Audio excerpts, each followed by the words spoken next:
They think we just come here, we enjoy seeing how people suffer.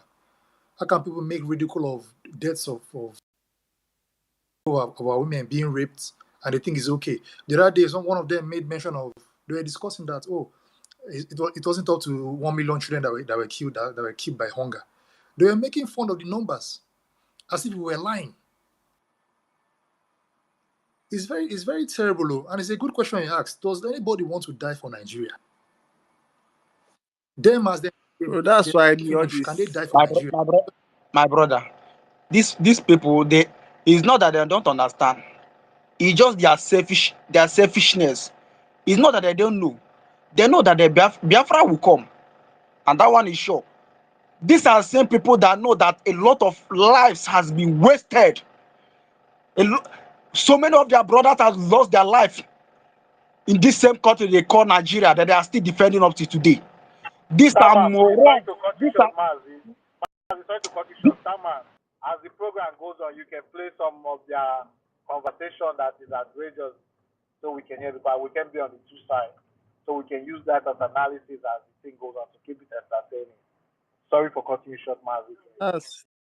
That's why I don't get that. Do you know what baffles me most is that when you go to some spaces, they'll be gallivanting.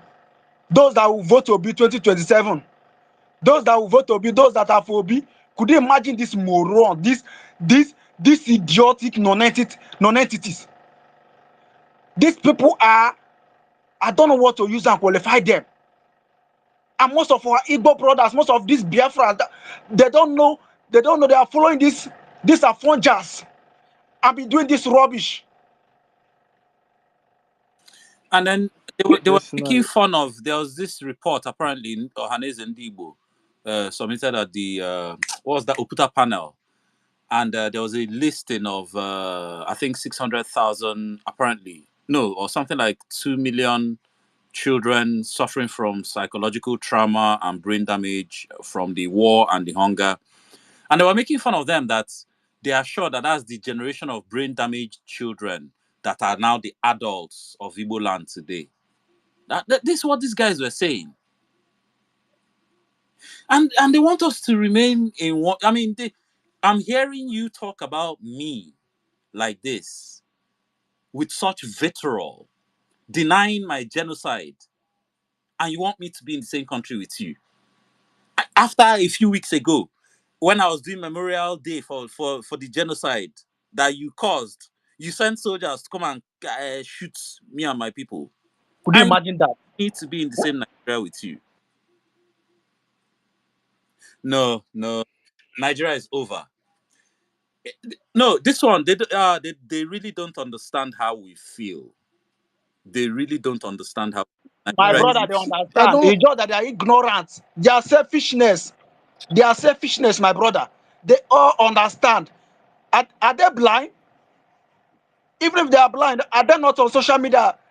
No, Yeah? some people are blind. Don't use in this same country you quote that you are supporting. Don't and people are dying don't use your don't use your eyesight because you can see. You are still planning doesn't mean everybody can see. vote to be in 2027. Could you imagine these morons?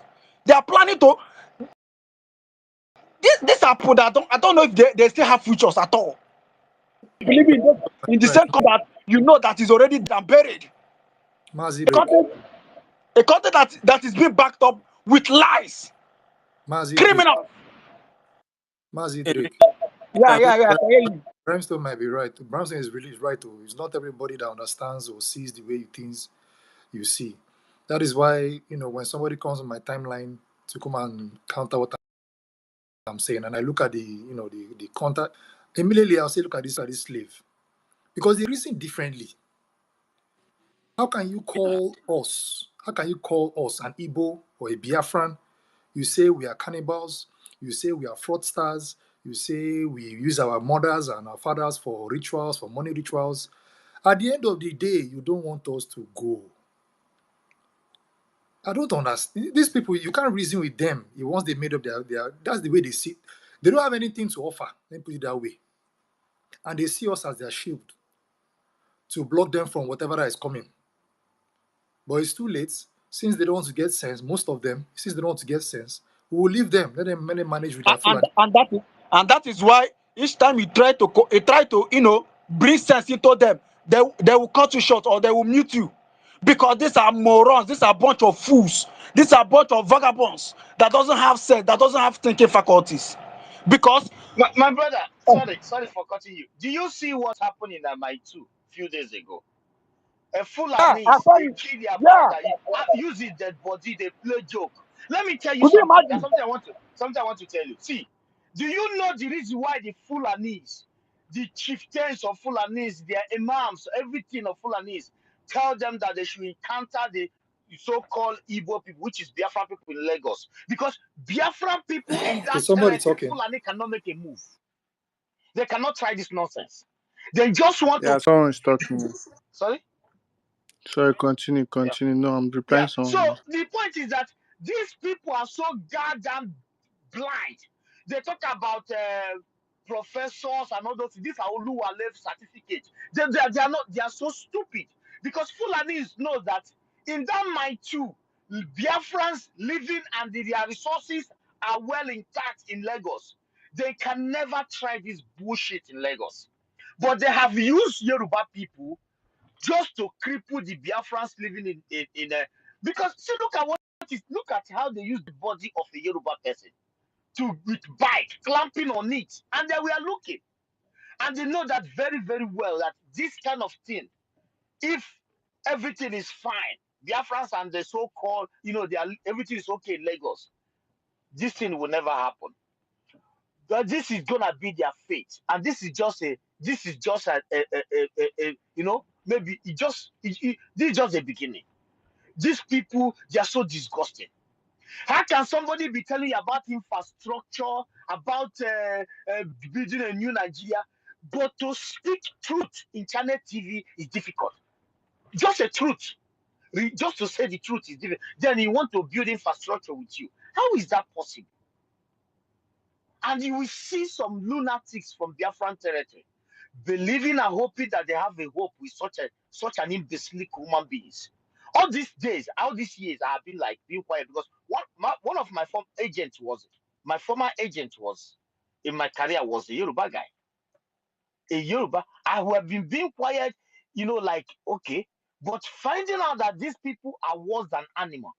Their hope is in Biafran people. Their source of income, some of them source of income is in Biafran people. But admit that you are scared. No, you want to use another dimension, propaganda, to keep people around you. And forgetting that only in Nigeria, a Biafran man is a minority. Only in Nigeria, a Biafran man is just a businessman, a market man. Only in Nigeria, just a Biafran man does not have any other brain apart from do business. Only in Nigeria, they believe that they don't know how to play politics. But these morons have never fly from that your mortal useless to Mohammed Airport out and see Biafrans from every corner of the planet Earth what they are capable of doing. I asked one question last time. Have you ever seen a Biafran man who determined to do something and they did not finish to the elastic limit? It doesn't matter what is your profession in science, in the medicine, in build, like you want to build to the highest level. Have you ever seen it happen? It have never happened. I have never seen it. At least I have traveled a lot. I have seen. And you thinking that this generation we have come just to achieve one goal in one accord, including our brothers from Igudu. And you thinking that you want to trample upon this. The one that even make me angry is that Biafrans all over the world come together and put up security that stopping invaders that have even killed their obas and nobody speak. You will come to Channel TV, you will call my own blood brothers who are using their body to shame my mothers and my fathers a militant, a terrorist. But you cannot tell yourself the truth that these guys are professionals. They are doing well not to have IDP camp in their territory. Come on, how can you be whining with those, even Obi, the most useless idiot, whining with those who cannot tell you just a truth of 0.1% out of 100? We will deal with these people. I'm telling you. Ugo. Mm. Yeah, bro, go ahead. Aluwane, I wanted to let some of the new speakers speak, but I see an obedience in the audience. Look, please, I want you to hear this, and I want you to tell your fellow obedient Igbos. From your name, I can tell you are an obedient Igbo. It is because of you the very title of this room is happening. It is because of people like you who are still doing gumbody with other people in the so-called Nigeria that you know don't like you, and you are doing by force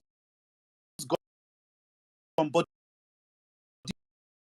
with them, that they are insulting you like this. Today, who said, from saying that it was only 300,000 people that were dead, that were killed, to laughing at our mothers that were raped during the war, and even obscuring or misrepresenting all sorts of figures, to claiming that, saying that this current generation of Igbos must be the 200 million children that were reportedly traumatized and some of them with brain damage from the war.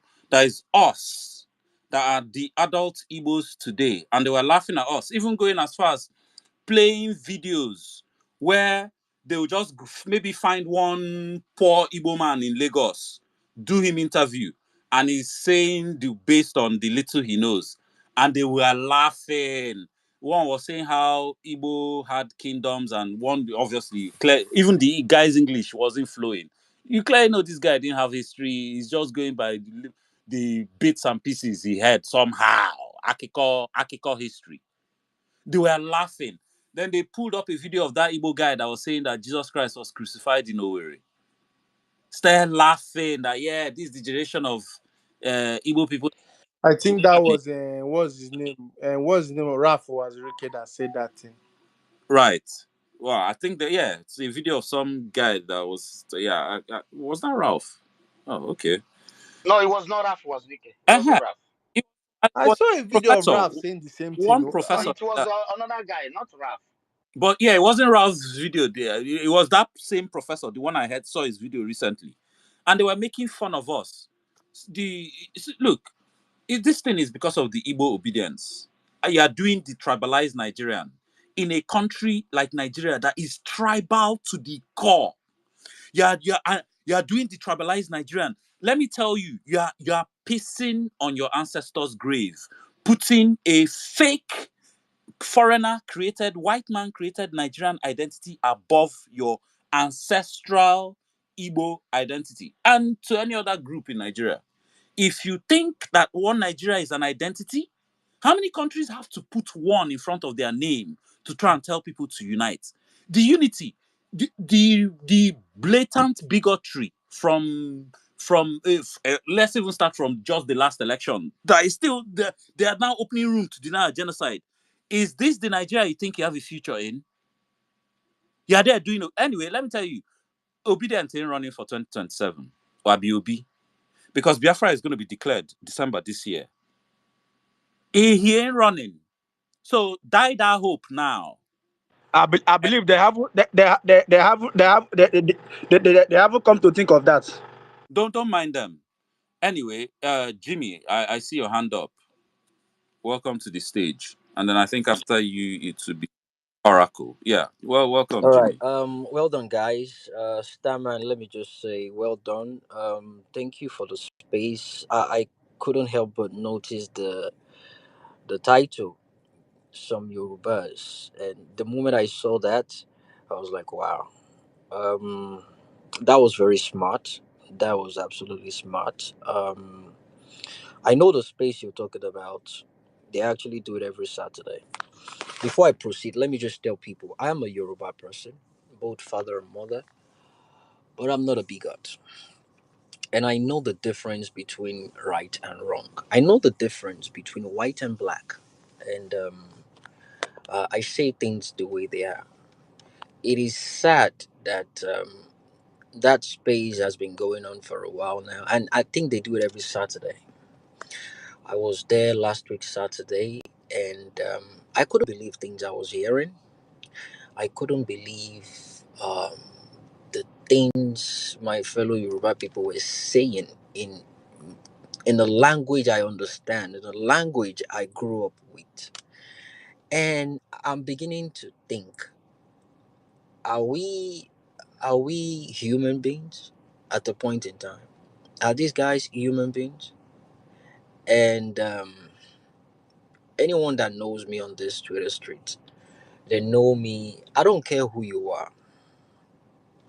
As a Yoruba fellow, if you come to my timeline with your bigotry, I will send you to your ancestors verbally. I will insult you from up to bottom. I do that even with the Yoruba elders. I don't care who you are. Because when you speak to them about right and wrong, that's when they start tossing their age, their elder man, how old they are. I don't care. Your old age means nothing to me. What has Nigeria benefited from your old age? It was under the likes of you, the genocide that happened. They're trying to deny the genocide, but I've been fortunate before I left Nigeria. I've been fortunate to have actually seen a lot of documentaries about the Biafra War. By the way, I'm in the US right now, and I've come to realize that when you search for some of these videos, they don't give you access to some of these videos from America because of due to some censorship of how brutal some of those videos were, and I got to realize that the version of YouTube you see in Nigeria is different from the one you see in America here. I saw the video. The last video I saw about Biafra was so breathtaking, and it was about people recounting what happened. It was like a flashback, and from the beginning of the video till the end, people were crying. People were just oozing in tears. They were recounting how the soldiers were raping people, how people were using their body to take bullets just to protect their loved ones. They were recounting on horrific situations that actually happened. It wasn't a war. If only some of this so-called Yoruba Rono can put aside, can unlearn some things they've been taught and try and have their own minds and be neutral to just figure it out and just go out there, forget about what you've been taught, what you've been fed.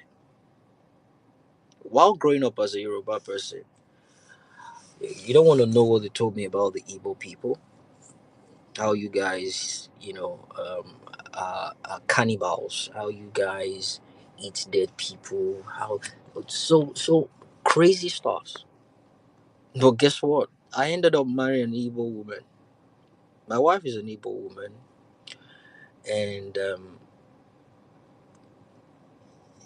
the decision was not backed by my parents, but I went ahead.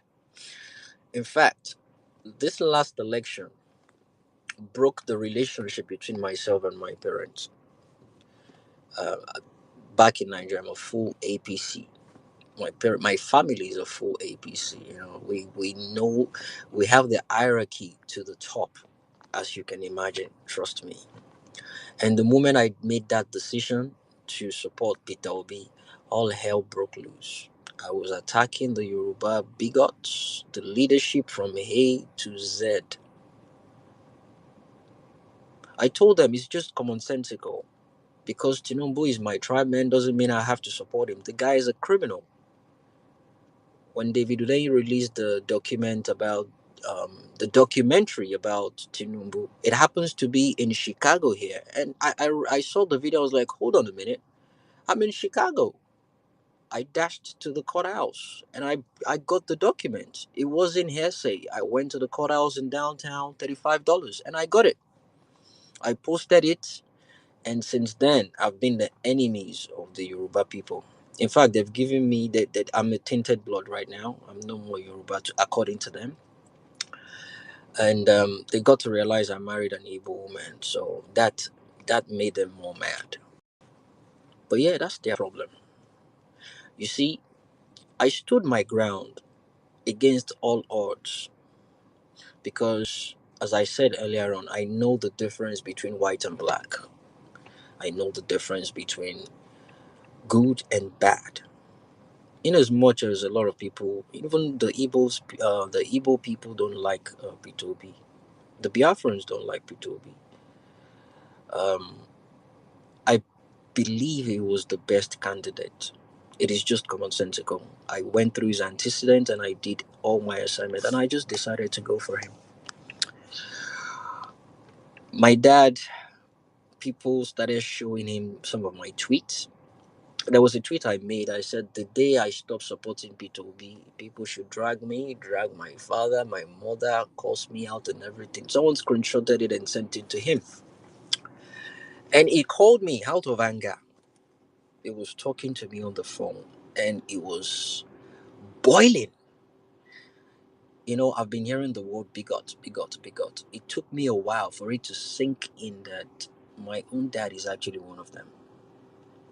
It got so carried away that it was describing the kinds of people the Igbos are, you know, giving their names and everything. And I let him finish. And when he finished, I told him, do you know your grandsons are Igbos? Or you've forgotten your grandchildren have Igbo blood in them? He kept quiet. And that was the last time I had the conversation. It's over a year now, not spoken to both of them. I'm not saying this to brag, I'm just letting you guys know that I appreciate the fact that Starman used the word some Yoruba bigot. Not all Yorubas are bigots, and not all Igbos are friendly. I will say that to you. But I keep saying one thing: as long as they want Nigeria to stand,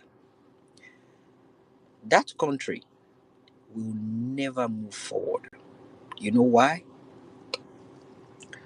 To me, I'm over 40 years old. Since I've been in this planet Earth, Hausa and Yorubas have been ruling that country. They call it Wazobia. Wa is the Yoruba of saying come. Zo, Hausa of saying come. Bia is the Igbo of saying come. These are the three major tribes in Nigeria. But it happens to be the Yoruba and the Hausas that have been tossing leadership amongst themselves. It is glaringly clear that Peter Obi won that election, and we know they're not going to give it to them. If there is any tribe, I know they are listening here, they will tag me by tomorrow. You see, they will be calling me bastards. If there is any tribe that is going to fix that country, it's the Igbo tribe.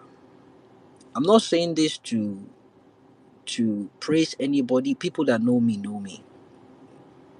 I will say the truth, even with a gun being pointed to me. It's the Igbo tribe because they've shown it in their attitude, the way they carry themselves. These are people that their wealth, their organic wealth was taken away from them illegally. And when they joined back the country, they were given £20. 20 freaking pounds. And look at them today. Look at what they've developed with £20. Look at what they've done with £20 in that country. I didn't come here to preach. I've just come here to appreciate what that man did. You see, not everybody observes that, but these are the things that causes problem. The word some Yoruba, that is absolutely perfect because not every single Yorubas are bigots. And even if he had put all Yorubas, it will not stop me from doing what I'm doing because I'm not doing what I'm doing to impress anybody. I'm doing it to express myself. The Igbo tribe, they have this internship that they normally do. It is known to be the most successful business incubator in the world. I've played this audio many times, but it's like people don't want to understand, people don't want to listen to it. A professor from America came to Nigeria, Alaba Market. That was where he did that. Without the Igbo tribe in that country, I don't know how that country is going to exist. I joined the space when you guys started, and someone made a brilliant submission that they're gonna come here, and they're already coming. Let them come. They did that space to get you guys angry, and I love the fact that you guys are prepared. You want them to come here so you can educate them, you can reorientate them. That is wisdom. That is you showing superiority. You're not gonna back the way they're backing. I was on the space last week Saturday. My blood was boiling when I was listening to the things they were saying. But it's all good. As long as they keep saying Igbo people will never take leadership of that country, it's an equivalent to them saying they will never witness Nigeria as a better country. Go and write it down. I'm not a prophet. It's just common sense. It's out there. It's written all over the place. Common sense. And you look on, and you look on. You guys are screaming and you look on all along. And now it's your turn. Are you seeing the nonsense you're doing? I'm ashamed of the way some of you carried yourself.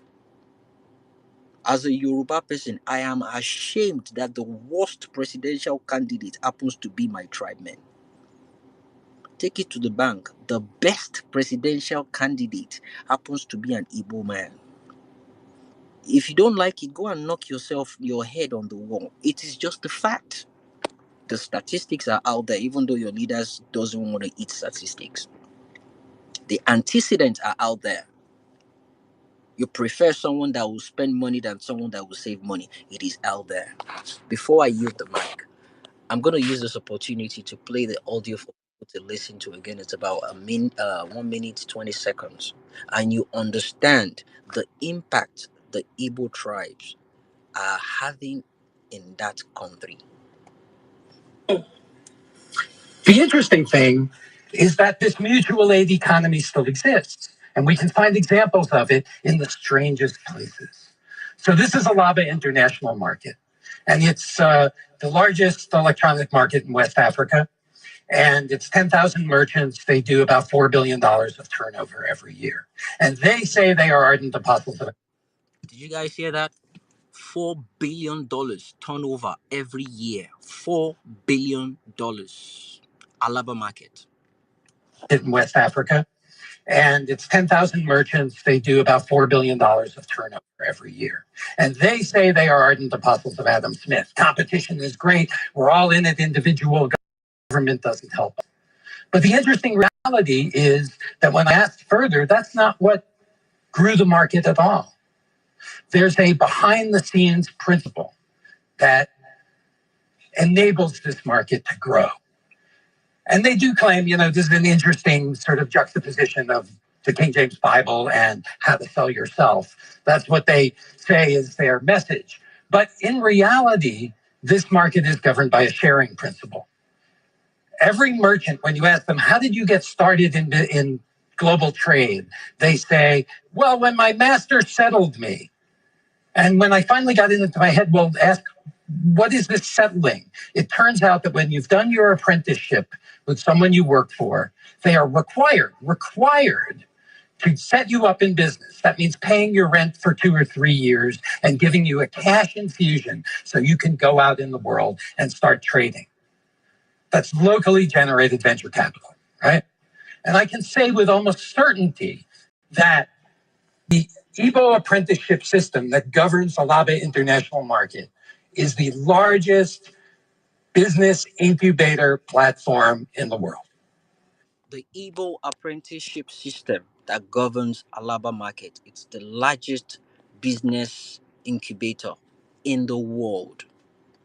Show me any other apprentice system that can beat that. We happen to have that in our country, Nigeria, and you have some useless bigots because of their tribe that hasn't benefited them since all along.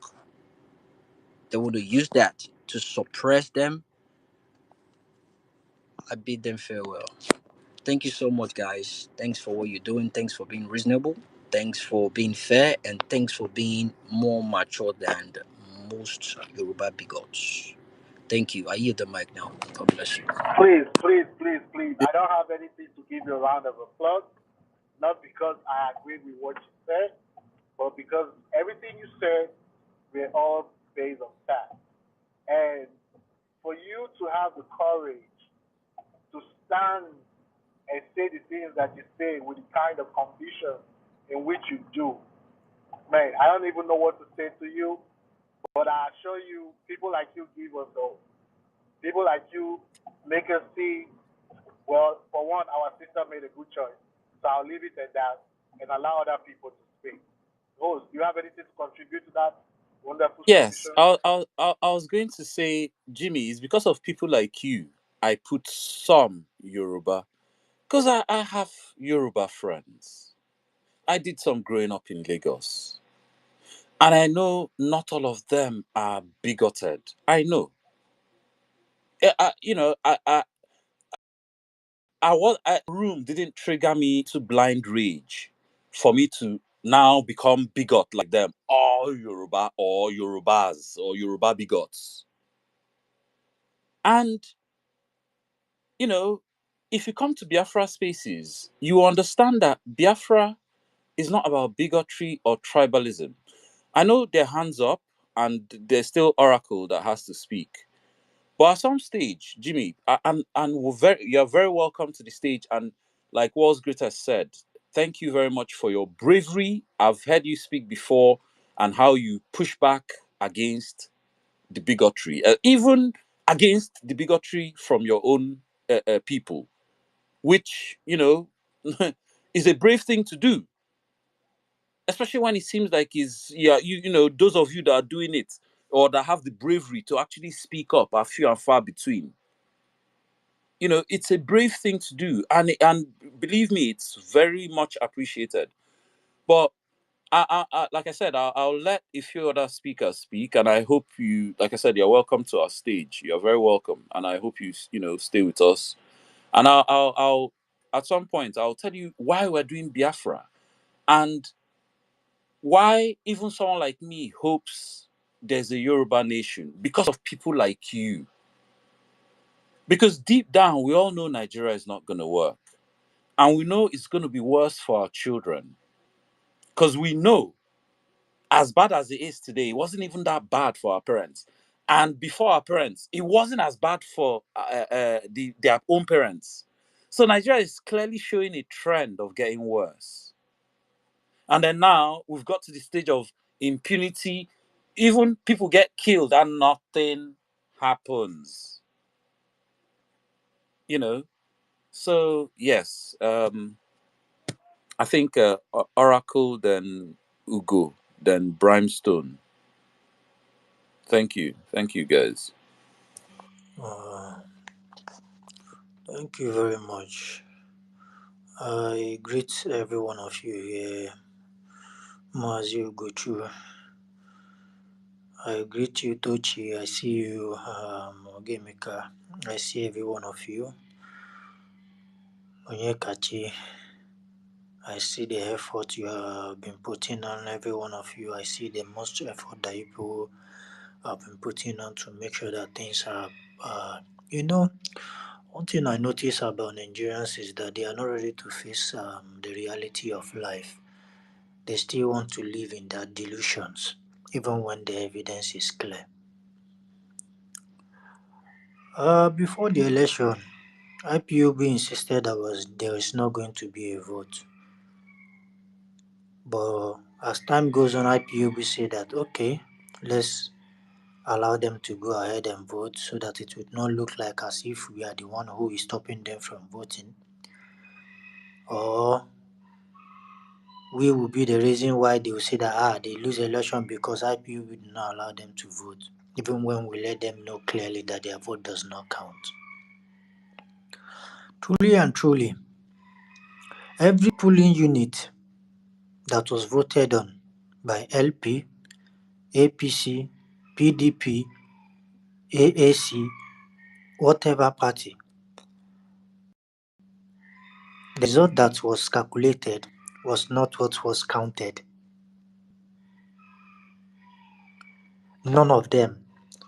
Every one of the Labour Party, all of them that were screaming LP, LP, LP up and down, APC up and down, none of them who were present in their own polling unit, who counted the numbers of their vote, who screenshotted the number of their vote, they saw clearly that their vote was never uploaded. None, not even one. Even the APC was still never uploaded. What they voted was not what was uploaded. Pictures of different people was uploaded as a form of result, and it was counted. As it was counted, which I checked properly on my own. I was on that website. I saw plenty pictures. I couldn't count the amount of pictures I saw.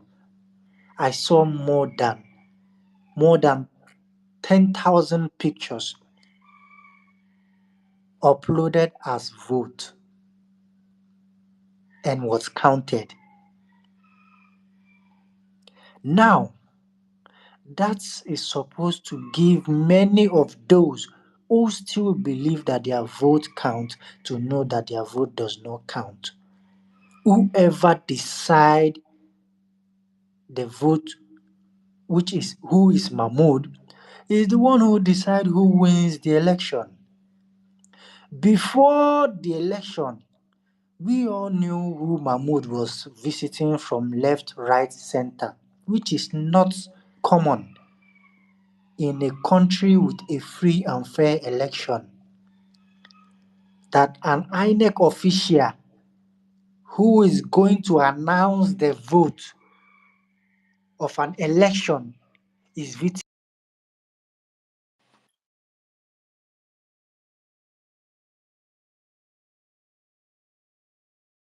Perming their or color, whatever they do to their hair, that all some of those things use heat. Those things will drain a battery quickly. And those are the ones that now buy generator, maybe one small factory producing whatever they're producing. But all the imports, India is 1.4 billion people, 50,000 generators. Now, the number who is number one? Come on. No, see, number two is India, and that's just based on population. It's not even another African country. Number one is Nigeria, of course. Of course, Nigeria no dey carry last. Then carry first for this one, sef. Number one is Nigeria. And now, check this out. Please try and put this in perspective. So, number two, which is India, imports 50,000 generators a year. Nigeria, which is number one, imports 1 million generators per year for a population of 220 million. A fifth of India's population. But then we're importing 20 times the amount of what India is importing. And you know that it's not only generator cabal that exists. Inverter cabal they there. UPS cabal they there. Stabilizer cabal they there. All the industries that benefit from NEPA being held down. Look, I know some people are scared of being left in Nigeria. Especially as right now they don't particularly look like they're organized to leave Nigeria. But the solution is not now to just double down and remain in Nigeria. That's not the solution. Many of you might not know because the Nigerian media is being suppressed. But there are some villages in northern Nigeria do not exist anymore. They've been wiped out, they've been repopulated and renamed, all the way coming down to the Middle Belt. Are we going to sit in some bubble and believe that given enough time, this thing will not reach us?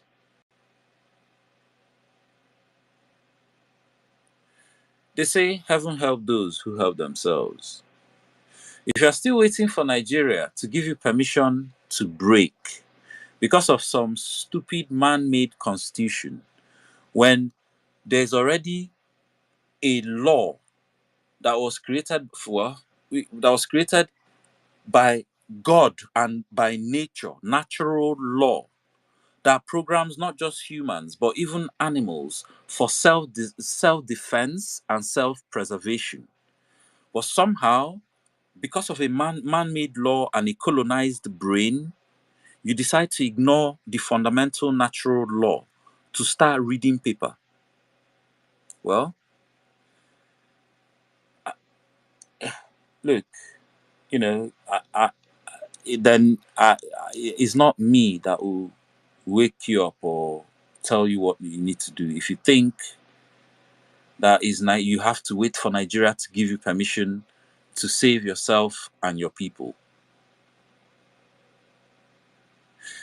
Now, this room was open because some Yoruba bigots opened this space, and I think their space is still going, and they were denying the Biafra genocide, which is pretty much going to be the fate of, the genocide going on today that is not being publicized in the media. Is that not a denial of the genocide? This is going to be the fate of everybody that chooses to stay in Nigeria. They'll genocide you and what happen? They'll deny it.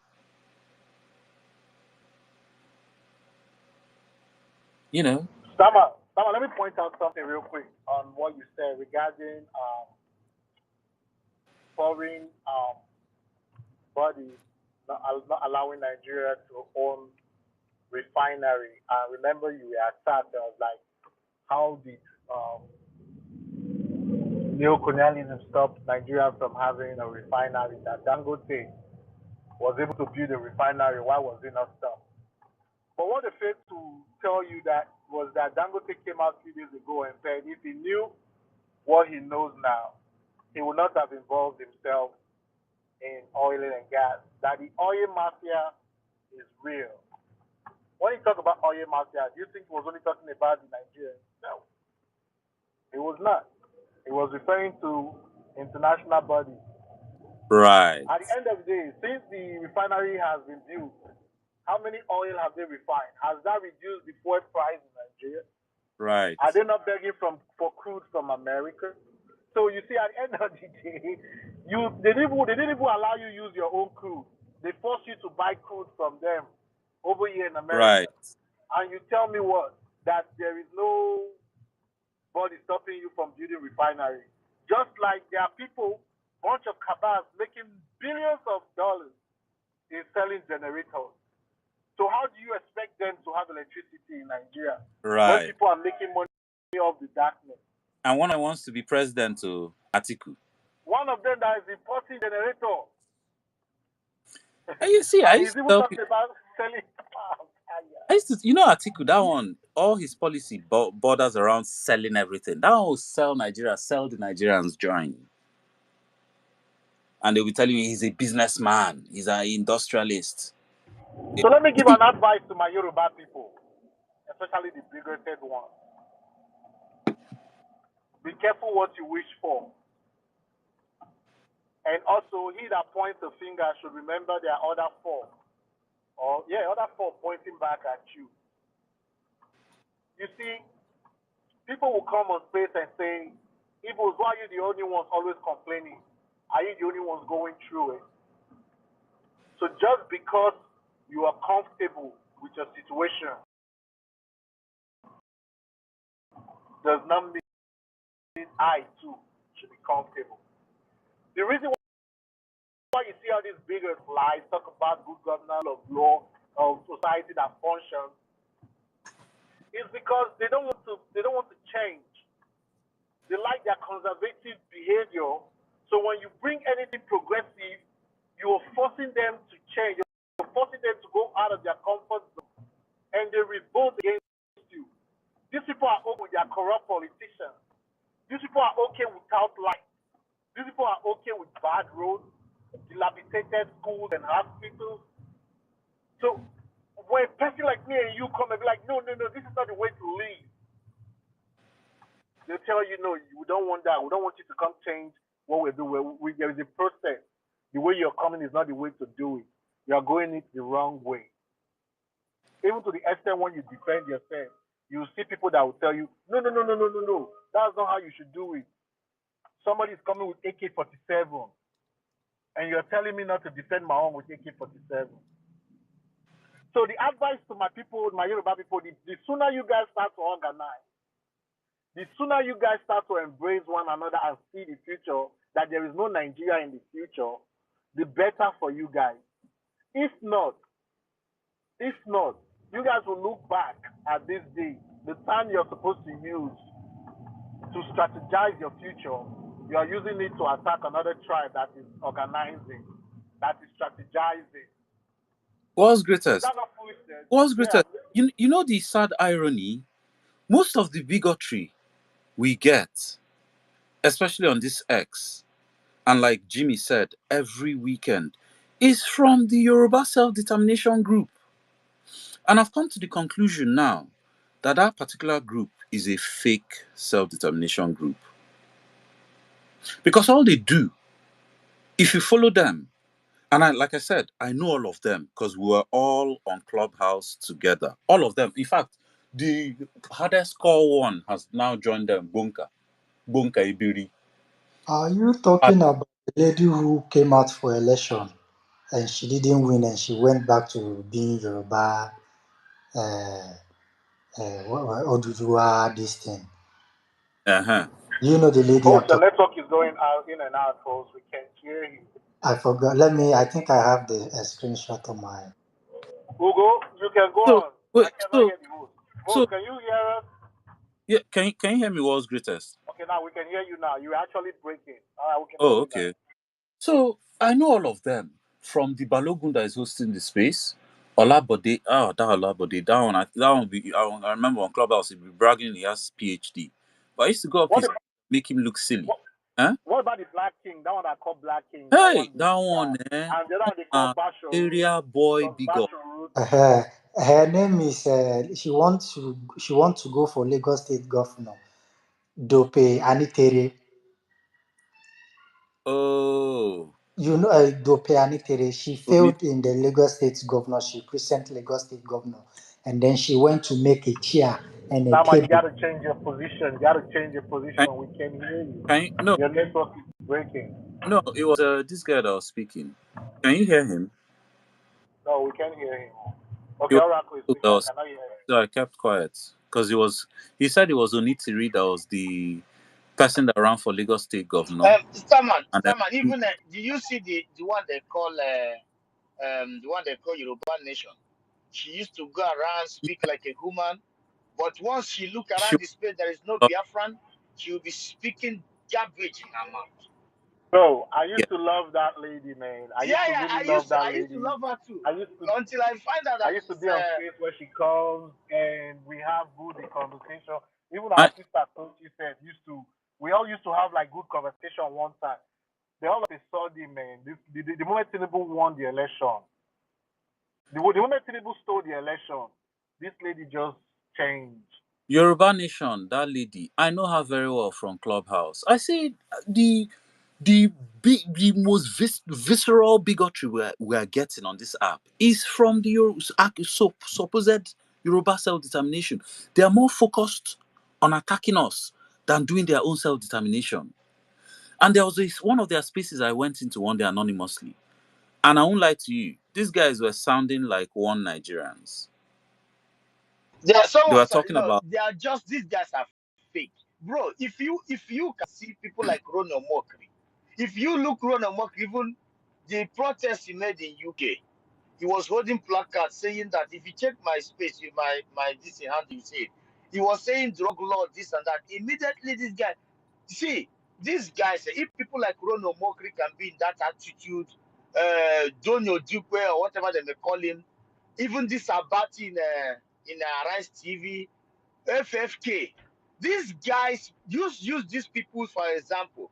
And there's something I want to point out today, Starman. If you was on this money was on the space when our brother, this our brother came in, Christopher.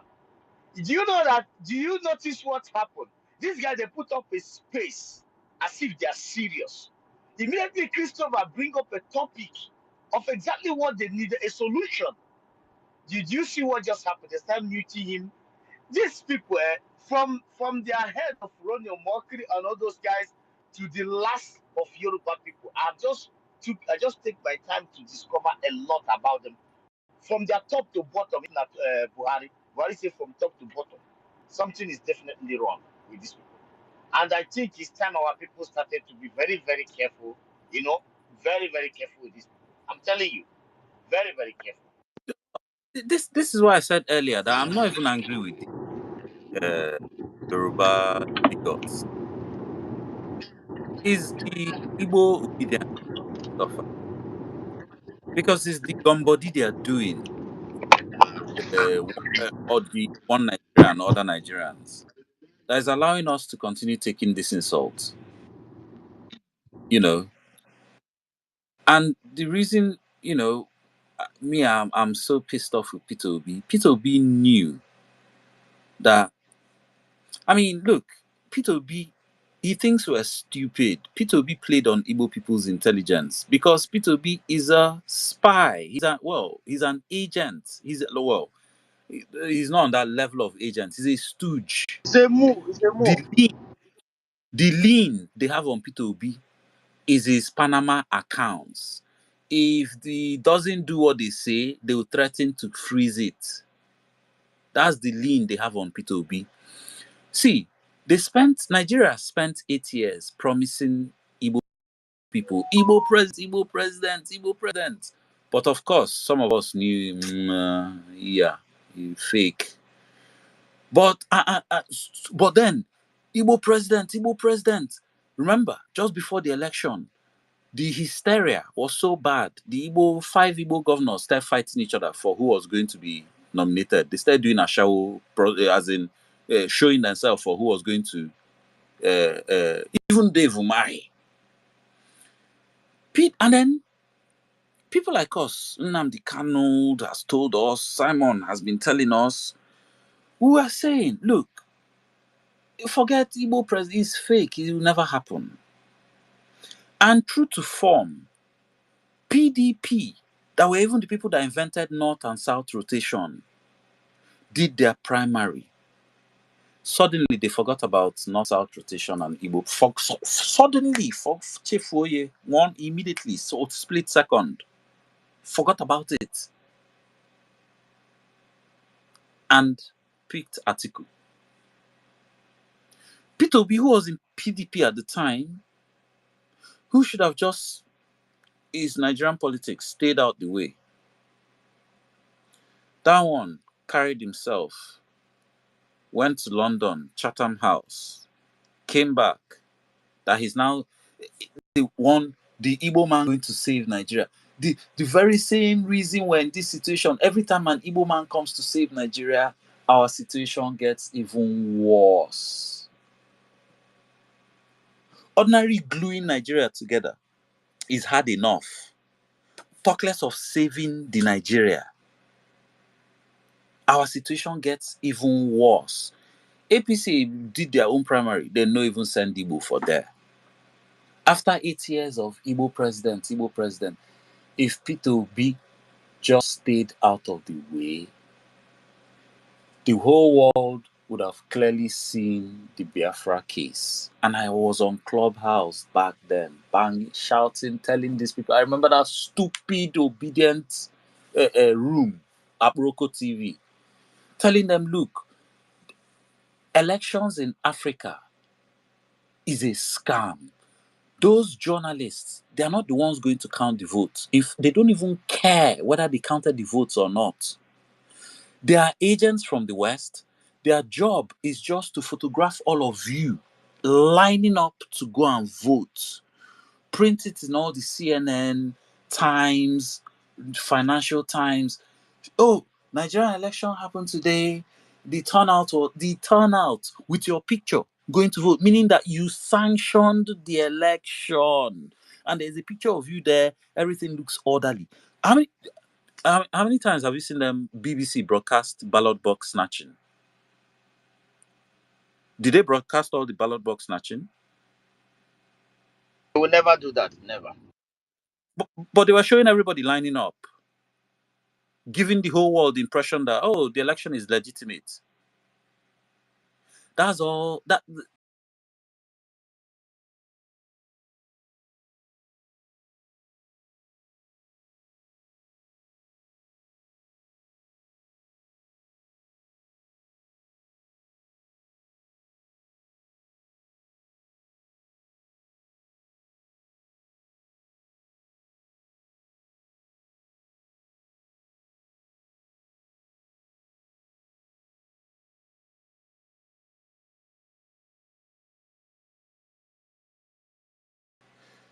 Do you know that the way Fulani was attacking Southern Sudan and Darfur, Janjaweed was attacking them in Southern Sudan, and the way the Sudanese army too, when so basically the Janjaweed would go attack the villagers run away, they'll kill some of them.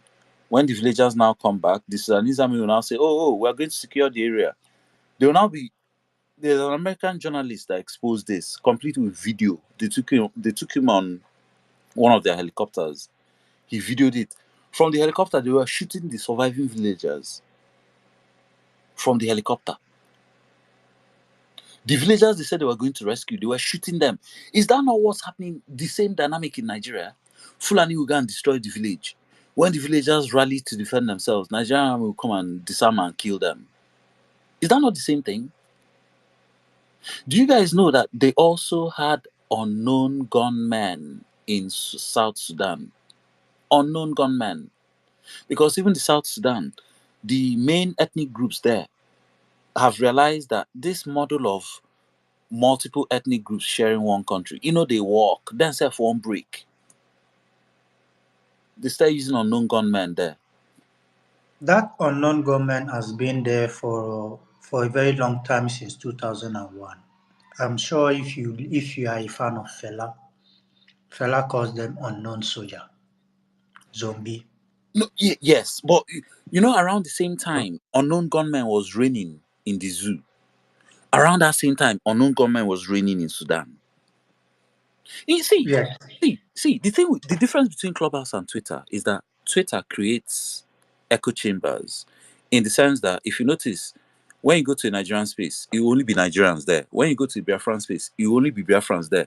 When you go to a Jewish space, it will be like 99% Jewish people there. When you go to American space, because okay, I guess America, international attention, so you get a bit more variety of people from all over the world. But when you go to British space, I go to British spaces.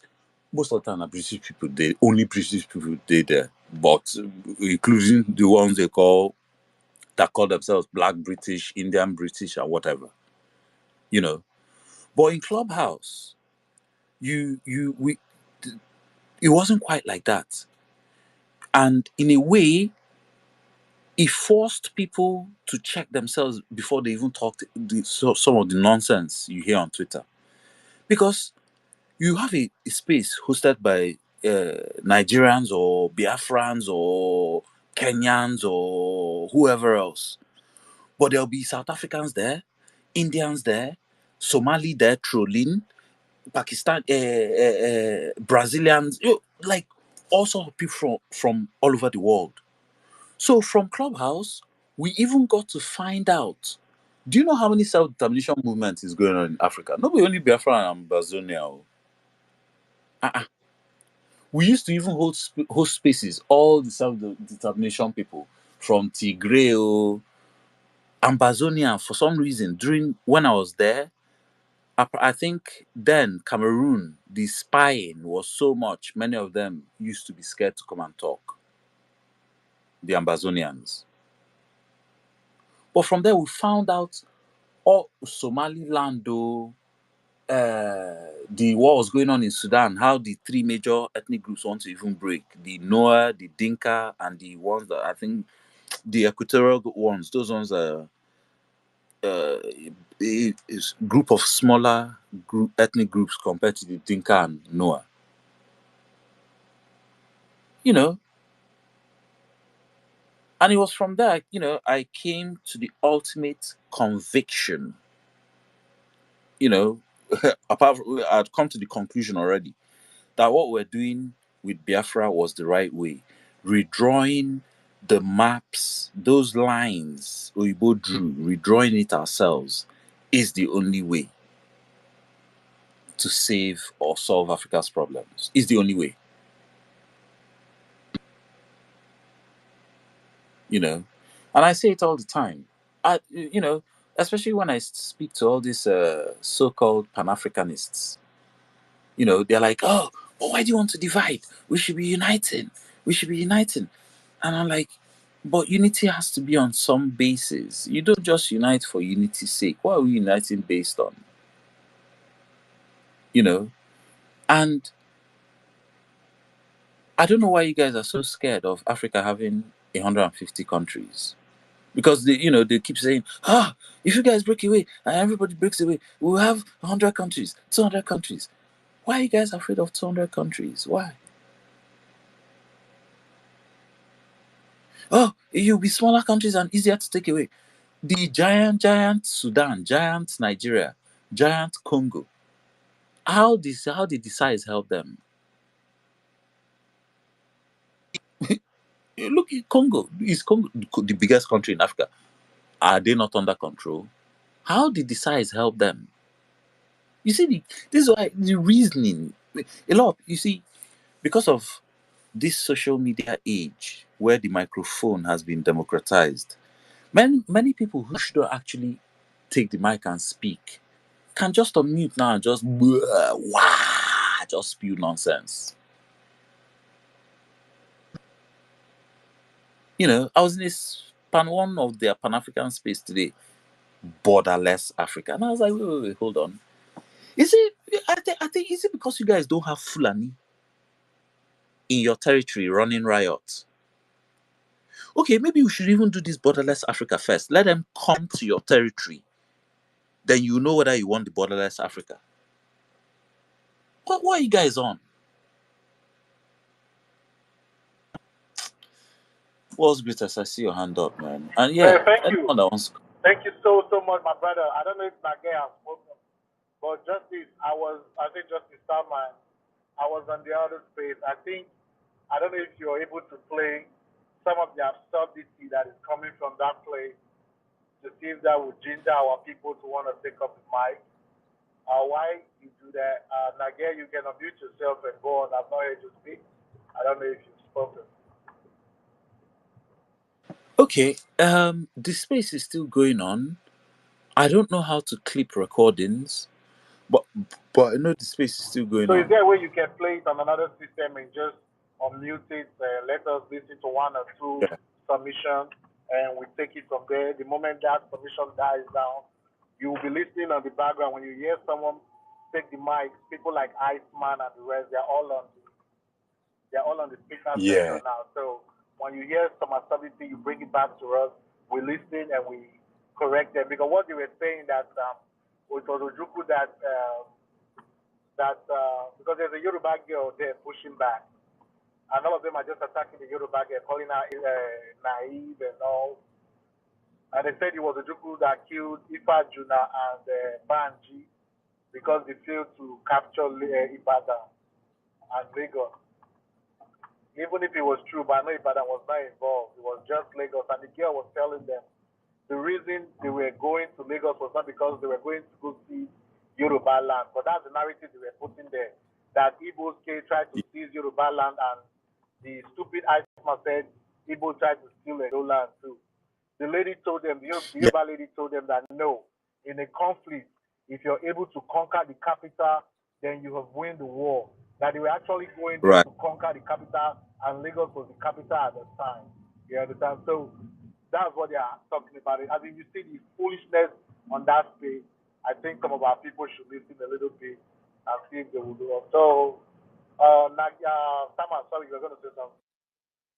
No. I was agreeing with what you said. So I don't know. Should I? So we just have some new Should I? people on. I don't know if they want to wait, listen before they proceed, or we can just play a couple and Okay. allow them. Yeah. Since they are new, let them speak even. I've called on Nage, Nate or Nage. I don't know which one it is, but let's hear from Toby.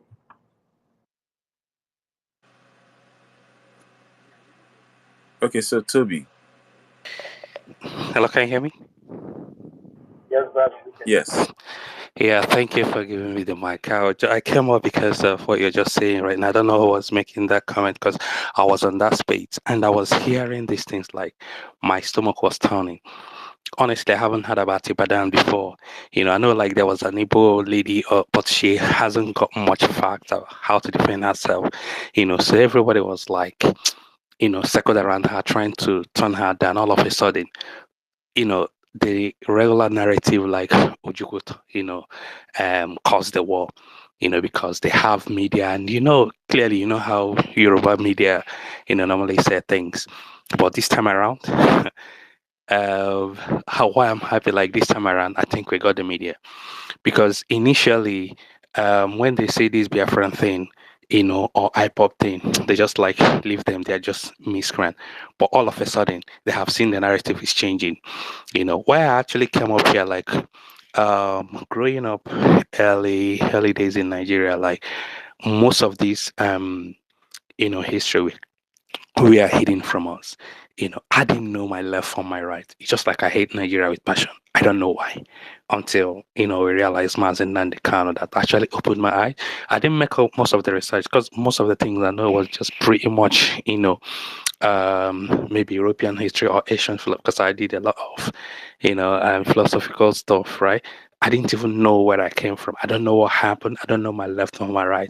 It's just in the recent past that I start watching some documentaries on Netflix, which I can, recommend to everyone. Just watch what happened during during the First World War and during the Second World War. But you have to be careful though, because when you're watching all the stuff, just be objective. Because when it's just like a story of a hunter and the huntee. When a hunter is telling a story like about the animal they hunt, they always write the story that will favor them. So you have to be careful. And another thing is like maybe Biafra stories, when you're reading them, you need to be very, very careful of who wrote the story. If a Britain or the people that subjugate you writes the story of a Biafra, it's gonna be very, very much different than when an Igbo person that actually experienced this horror, is writing a story. Secondly, when a Yoruba person is writing a story of a Biafra or made a movie about them, you have to be very, very, very careful on what you're listening or what you observe than when an Igbo person that actually experienced this. So whenever you're seeing this, you can always see a recurring, facts, So there for them is Ojukwu that caused the war. There for them, I'm hearing this Ibadan for the first time. Like actually, annoyingly, I left that space and enjoyed this one. I actually woke up not quite long ago, been sleeping. But when I got to that space, I saw like the head and I joined. I couldn't stomach it. I had to come down here just to, experience some sort of sanity, But everybody, if you are a neighbor person from Biafra, you can do yourself a service. Just like go and if you have Netflix account, there are loads of things about, First World War caused it, Second World War, and you can see similarity replaying itself like in a Biafra scenario. There are loads of things you can learn. What happened to the saboteurs, how people, master courage, how like so many things you can actually have because obviously I'm not joking. I'm preparing. I'm in that mental state that we're gonna get there. Nigeria won't just let go. They won't let go without a fight. We have to do all we have to, like all we can, to make sure that we get free this time. Like what I mentioned before, they thought like it's miscreants making noise, but they can see clearly the handwriting on the wall. That's why they had that space. Initially, they don't take us serious, but they have seen like loads happening this time around. you know they know like these guys are not joking anymore. And Nigerian situation is worsening, like it's crumbling fast before their very eye, just like what Mazin and Kano told them years ago. Like if they don't let Biafra go, Somalia will be far better than Nigeria, and they can see it now. So the funny thing is, like, the people they elect as their leader don't have any goodwill at all. Everybody's going there to embezzle. So there is nothing they can do to salvage the situation, because it's not even likely for the next 8 years, or even I think they're planning 2027. I'm looking at them. You know, how many times would they make this mistake and keep doing the same thing all over again? Well, I'm not just worried about that one, but before then, is it not how many months to November? They will see like a whole ton of Biafran people. I'm not even looking when I enter space, they're talking about the election, or maybe are talking about 27, or what they need to do. Like they're like headless chicken. No, they haven't even grasped it. I thought like after this 2020 election, everybody would say no, no, no, no. Without reform, they can't. I'm surprised to see like all of a sudden everybody, all these will be clearing them. They have looking at 2027. I say, man, I don't know how to say it. The only thing I came up here, like, I know like Sama, you're quite grounded when it comes to this. Where you get all these maybe materials or something, documentaries where people can actually enrich themselves so that we can be grounded. Before, I'm just using myself as an instance, I didn't know much until I started making like personal research about these things. That's what really gave me. Even Biafran was sometimes I didn't really know much. It's just like listening to those who know, and then most times I'm just like visual, like to read. I read back in uni and stuff because I had to. But if it's like documentary and stuff, it's a lot easier visualize, and especially in series, I can easily watch and then get the point. If there's something you can recommend, or something like books that someone can lay hands on just to be grounded, no matter how long it takes, everybody can just like grow up in digs as much as we can, and then prepare. Use these 6 months, or how many months remaining now, 5 months, to be grounded and have that mental toughness. Because I was really amazed when looking at what Japan did. No matter how, apart from that Hiroshima and Nagasaki that actually, decimated them, I saw the mindset similar to Biafra. They were fighting to die, while Americans are fighting to save people. And that was that determination until they discovered these atomic bomb, because they are so determined. Their mindset is different. I can see similarity to Biafra. You know, they the Nigerian Biafran war that happened between 7 and 70. Then, most soldiers were paid, even in Lagos, they were just like having their normal life. They are paying them to come to Biafra to fight. While Biafra are fighting they want to save their lives. They are fighting all and I'm saying the same thing playing out here. Niger, they have that merriment, most of them that have been sent to Biafra, either Boko Haram, or they are paid them to come down. And we ourselves, we are determined, either life or death. And this mental toughness, that's why I appreciate PM, right?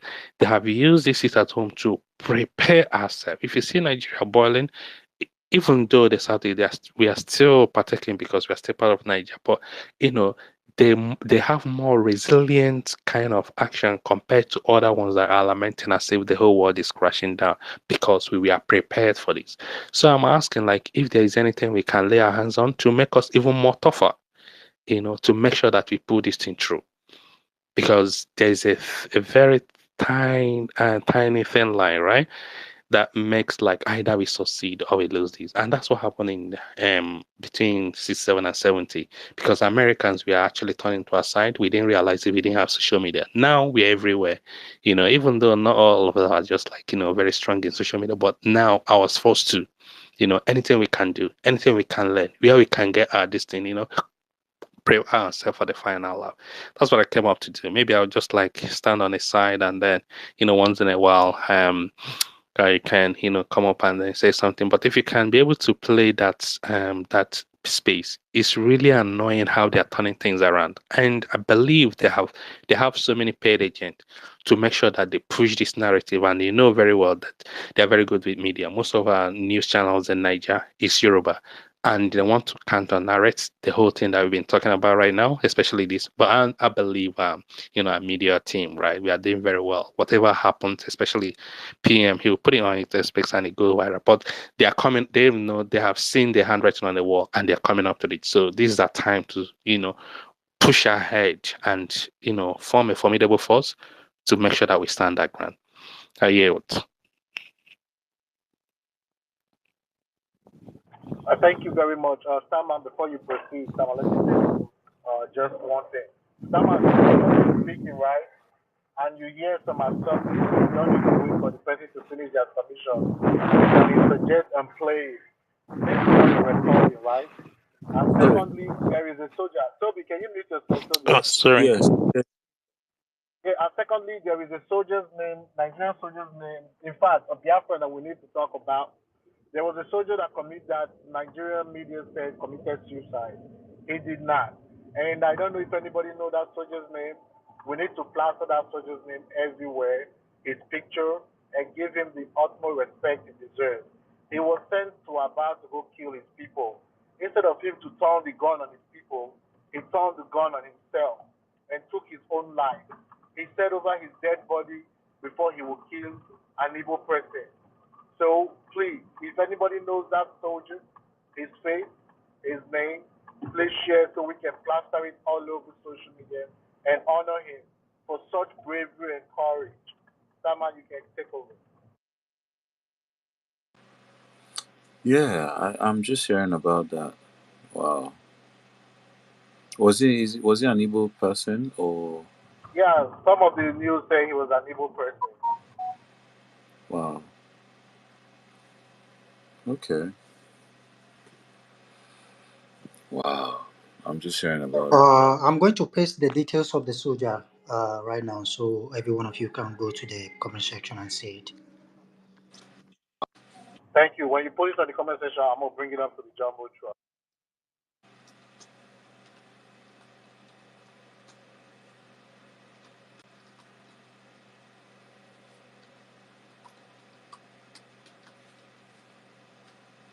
Yeah, so you know, this Nigeria experience, anybody who's not tired of it by now, there really is something wrong with you. Especially if you're not one of those that's actually at the very root of it. Those ones that claim they are born to rule, who are actually the ones that are turning the whole experience upside down. If you choose to collaborate with them, you see how these people. Buhari showed Africa and the whole world what real nepotism is. You think they're going to value you for even working with them or for them? It's not going to happen. Buhari showed the whole world the real definition of nepotism in practice.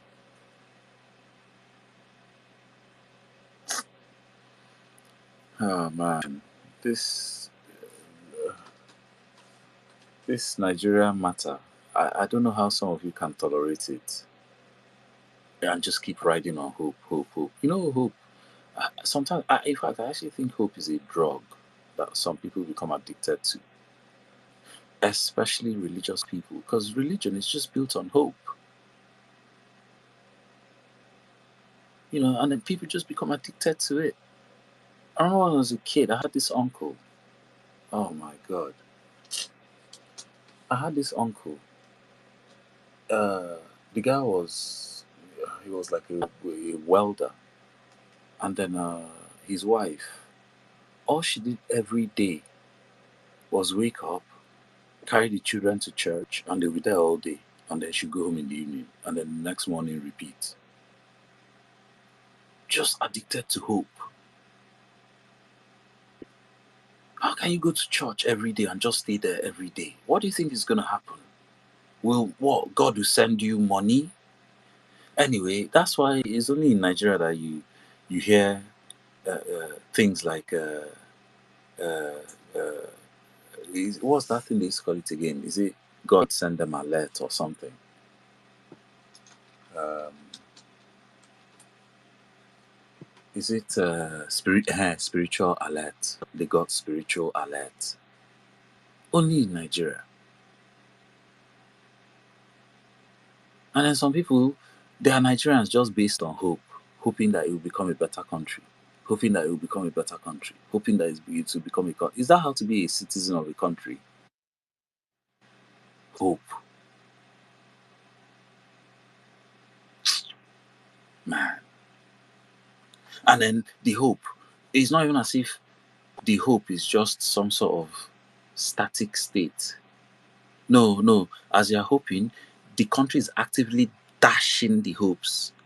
But you somehow get more addicted to the hope as the country is dashing it. Hi, nah, man. When I say Nigeria is a brain condition, I'm serious. I'm not even. For anybody that knows, if you want me to go into the science of it now, I can start breaking it down. Nigeria is a psychological condition, a traumatic psychological condition. So Sama, In fact, I have. yeah, sorry Huh? to cut you short. I'm gonna say No, go on. Nate has been going in and out. So I think his network is giving him problem. Now that he's here, so he can just give you submission before. Yeah, thanks for that. Yeah, Nate, go on. Yeah, can you hear me? Yes, we can hear you, brother. Yeah, I appreciate that, Mr. Fred Seller. Simon, I'm your fan, and you remind me of myself when I was much younger. I'm glad I have someone like you. I know I'm better listening to you. And it's currently, I'm here in the UK, which is about 3 a.m. in the morning. But as soon as I saw this and you're running the show, I wanted to come and learn because I left that zoo about over 30 something years ago as a teenager. So I need to learn and unlearn, just like most of them who are there in that contraption. But I don't want to, like I said, I'm going to go back to the listening mode to learn. But something popped up, and I do apologize. Like President said, I've been struggling with my network, but I wanted to, just contribute, help you, Simon and President, to educate us, including myself. When you made a mention that it's better for Africa to have 150 countries, that caught my attention. And I wanted to just contribute a little bit on that. And if you can or could shed more light on it. Based on it, I'm just going to share quickly in 2 minutes or 3 minutes. Is that okay? Take your time, my Yeah, brother. No problem. Okay. Yeah, because like I said, there are other spaces or Biafran. It's all good because a lot of us need that education. But for me and my background, I need spaces where other people are there. To me, it's more stimulating for me. I don't need I'm not against it, but for me, I don't need Umunna meeting. I'm connected to the world because I'm a worldly person. But having said that, please, I'm a supporter of Nnamdi Kanu, and also I'm a supporter of Simon Ekpa because without him, we're not going to be here talking. If we're talking, we're not going to be heard. So let me just share this on when Steinman mentioned that it's going to be better for us to, because some people say, oh, if they grant Biafra or Bazonia, Africa is going to end up with 150 countries. Uh, it is better based on 2022 because I believe in statistics. These are the top countries on GDP, um, because it's recorded. For us, those who are going to come due to time difference, obviously, GDP is the gross domestic product per capita, shows country's GDP divided by its population. So if Nigeria is bastardized, it will be better for everybody. Why? Based on 2022, Luxembourg is number one on GDP, $142,000 per person. Ireland is number three, 126,000. Norway is the fourth. I'm not going to go through the whole list. I want to bring your attention to Iceland, number 12, 69,000. And you go down before you then see even the so-called, even Malta. Malta is 55,000. Malta is number 25. Then come to the mighty, the colonial, terrorist United Kingdom, 54,000. So it's going to be better for us to be on our own and other countries to be split. That country to be bastardized and split. It's going to all go well for all of us, even the mighty United States of America, because you have to go down and down and down and down the list to get their GDP. Even Panama is ahead of them. So my people, including myself, we need to be listening to people like Steinman, Presser. We need to educate ourselves. Thank you. I'm going to go back to the listening mode because I am not conversant with the Nigerian history and all that because, like I said, I went to one of the unity schools in the 80s, and I'm disconnected. I need to learn because I want to come back home. Thank you, Steinman. Thank you, Tresetta. And may I just give a shout out to, she's gone. It's, I forgot her. She lives in America. I forgot. Tochi? No, Is it Tochi you're talking it's a about? lady in America. Yeah, Tochi is a lady. Yeah, She lives in America. yeah. I know, but there's a particular one. But I think she's just gone off now. But it doesn't matter. What I'm trying to say is that a lot of us, we all belong. That means those of us who find it exciting to listen to people like Starman, to listen to other divergent opinions, not just being in now. To me, it's boring for me. It doesn't stimulate me. Thank you. Carry on. And let me just say this. I do not criticize anybody. I believe we all have one commonality, which is Biafra. Thank you. May God bless all of us. May God bless you too, Nage. I've always seen you. I've always seen you on spaces, and I agree with you.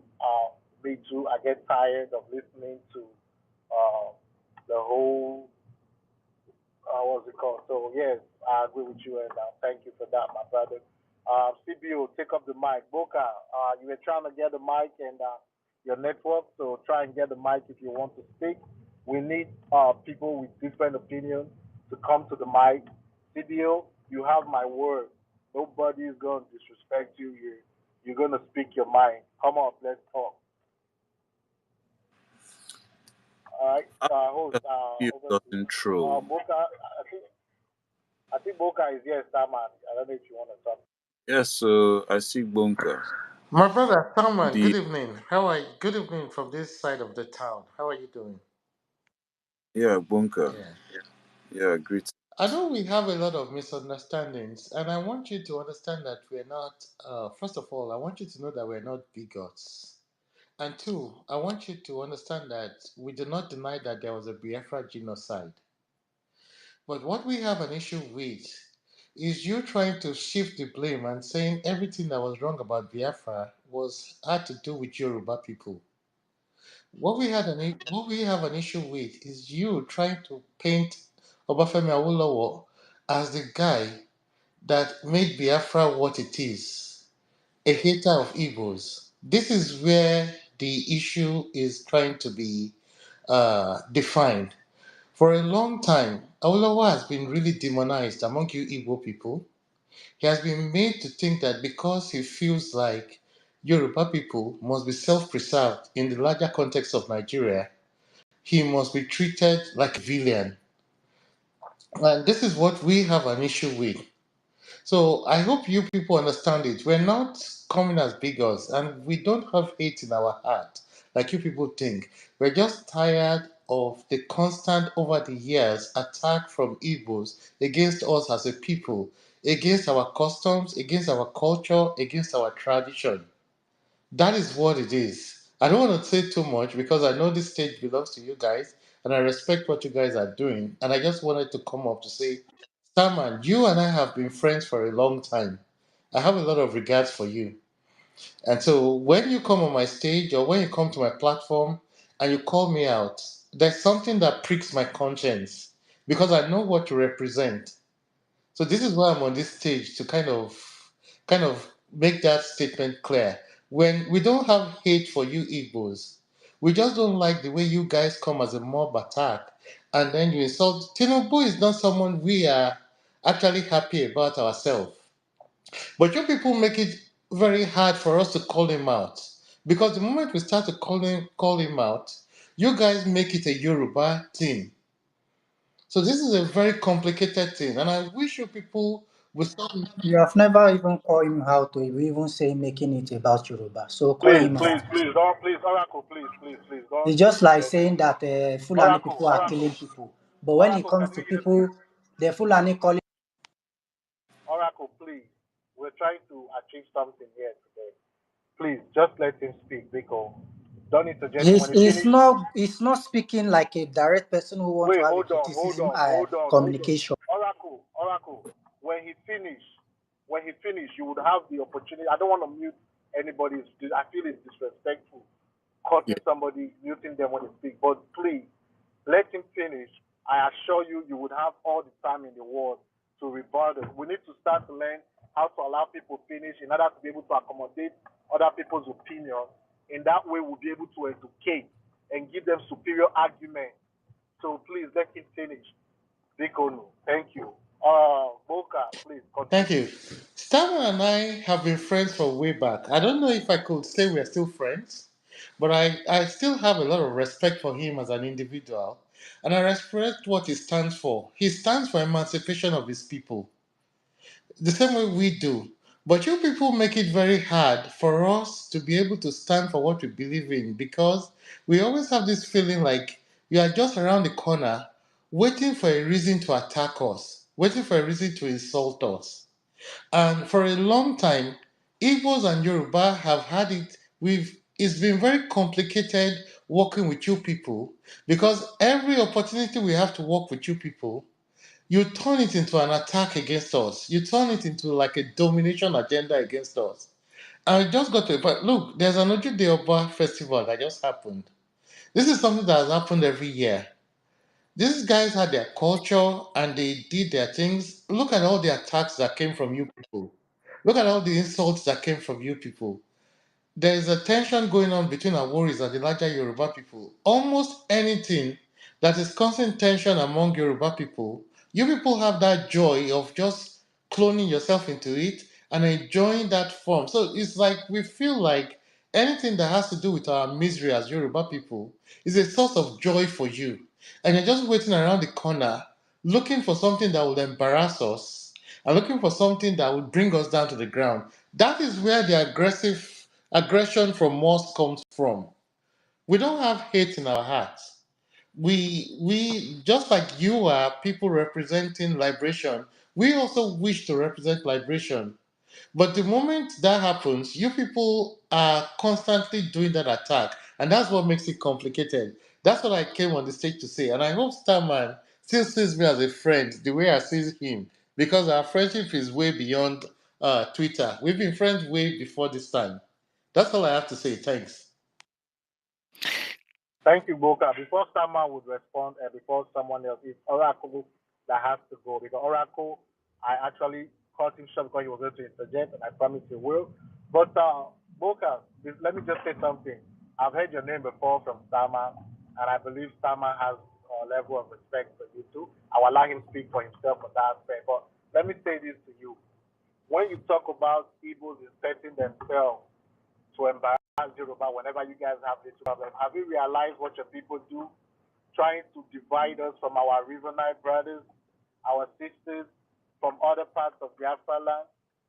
Do you know that they open space just to cause division between we and the Aquarius, we and the Cars, we are the Jaws, we are and the Ogonis and all? So do you expect us to keep our hands folded and crossed when your people are actively doing things to divide us?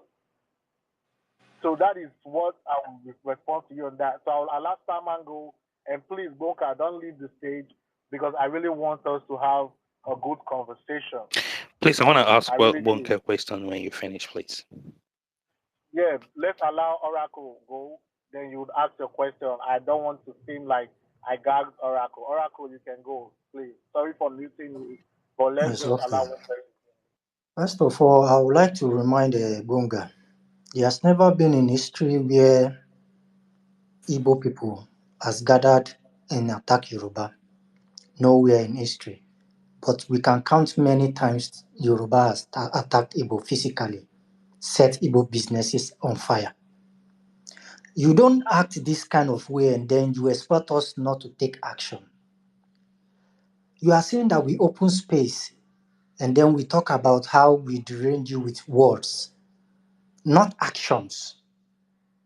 But in your own case, you have taken actions, not even from time, not even from election time within this period of time, but from years, which you followed in among the people that slaughtered many millions of Biafrans.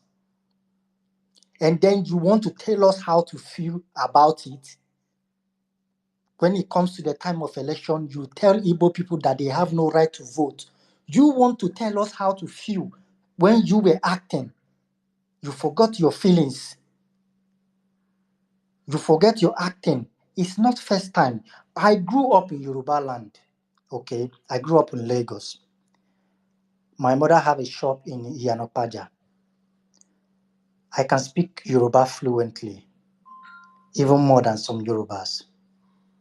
I can remember how many times the Bale of Yoruba have gathered to rob Igbo people, every Igbo people down to Edo. Anybody that is not Yoruba that is selling rice, beans, anytime they want to do a festival, they will go and rob Igbo people shops, Edo people shop. If you are Edo, as long as you are not Yoruba, they will rob your shop, steal your bag of rice, and then they will use it to go and do their festival the next day. When we call the police will make the case. Some of the rice will find out that some of the rice are inside the Bale's house. Because me as a guy who grew up within Yoruba people, whenever they are doing their festival, I am free to enter their Igbale. If you grow in Yoruba land, you understand what I mean by Igbale. Igbale means if where the festival is taking place is a shrine mainly owned by Yoruba. That shrine is built in the middle of the city, and not everybody is allowed to enter because what is inside there is like a fenced shrine, and they put oracle. You will meet like 4 to 5 to 6, even sometimes you can meet like 50 oracle inside that Igbale. You will come inside that Igbale and meet our rice, my mother's rice that was stolen. My mother's rice that was stolen by Bale, sent by boss by Bale to steal our rice. They will now use their rice to do their Egun festival. I can never forget until today. The day that issue has to stop was the day that Igbo people said enough was enough. Both Edo people and all other people gathered together and fought and went to the Bale house and turned it into a serious fight. It still did not stop. It did not stop up to today. Do you want me to suddenly now start being nice to you, forgetting all the things you have done, which you know you did, because every Yoruba person knew what they did. My mother's landlord is a masquerade man. His children were among those who came to rob our shop, and they are the one collecting the shop rent from us. The landlord died a miserable man, and his children never made it, not even one. They never made it. Today, as I'm talking to you, there's no one children. They let us sell that their house. They sell the land one by one. Even where they buried the man was later sold at the end of the day till today. All the whole of Iyanopaja. Anytime there is a festival about to happen, the Edo people get robbed, the Deltans get robbed. If you are frying pop as a Delta person, even as a Ghanaians, they will rob you and they will take it to the Bales place and they will use it to do festival. Mi ò sọ pé irọ́ mo ò parọ́, nǹkan tí mo sọ òótọ́ ńlá mo ń sọ, mo dẹ̀ mọ nǹkan tí mo sọ. Mo gbé ní Yorùbá, mo gbé ilẹ̀ Yorùbá, mo dẹ̀ bá àwọn Yorùbá jẹun. Oúnjẹ wa lẹ fi ń ṣe festival tẹ́ bá ti fẹ́ ṣe festival. Let me speak Yoruba so that you will know that I'm not just saying what I'm saying from the bull of hair. You people were very wicked, demonic human beings inside of you. You hated anybody that was not, it was not even about we Igbos, because it seems like as if we Igbos are the one fighting about the issue. Anybody that is not Yoruba, you hate Edo, because you cannot even see Edo person mingling with Yoruba people. You cannot see someone from Calabar mingling with Yoruba people. It is always within Igbo, Edo, within ourselves. That was how we mingle by then. Because at the end of the day, whenever there's an armed robber case happening, our shops get robbed, but the Yoruba shops are not being robbed. When we investigate and try to find out where our goods were stolen, we'll find our goods inside the Bale in the Yoruba people's house there. This is not just a particular, I would say maybe a particular street. It keeps happening over and over and over and over till today as I'm talking to you. Till today, that issue is still happening.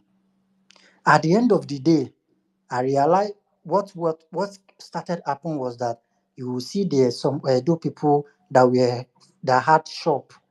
They start disappearing from some particular. They start disappearing one by one from that Oracle, particular. They start Oracle, disappearing. if you can round up in 1 minute, we have more people on the stage now, and Yes, I so would I like to. need the reason why I'm making my point from the grassroots is for him to know where it started. I'm not a small boy. I'm not a small boy. Yoruba has been robbing us from 2000. From 2000. What you people did to my mother, did to Edo people shop, what you people robbed. Not by that time. If you see the way these people treat us like a total stranger, but at the end of the day, when they are hungry, you will not see the person that robbed us yesterday will still bring cup to come and collect Gary. In my mother's tears, my mother swear for all the whole land, all the whole children with prayer. And when I traveled back to Nigeria, I saw that none of them made it. They become a drunkard.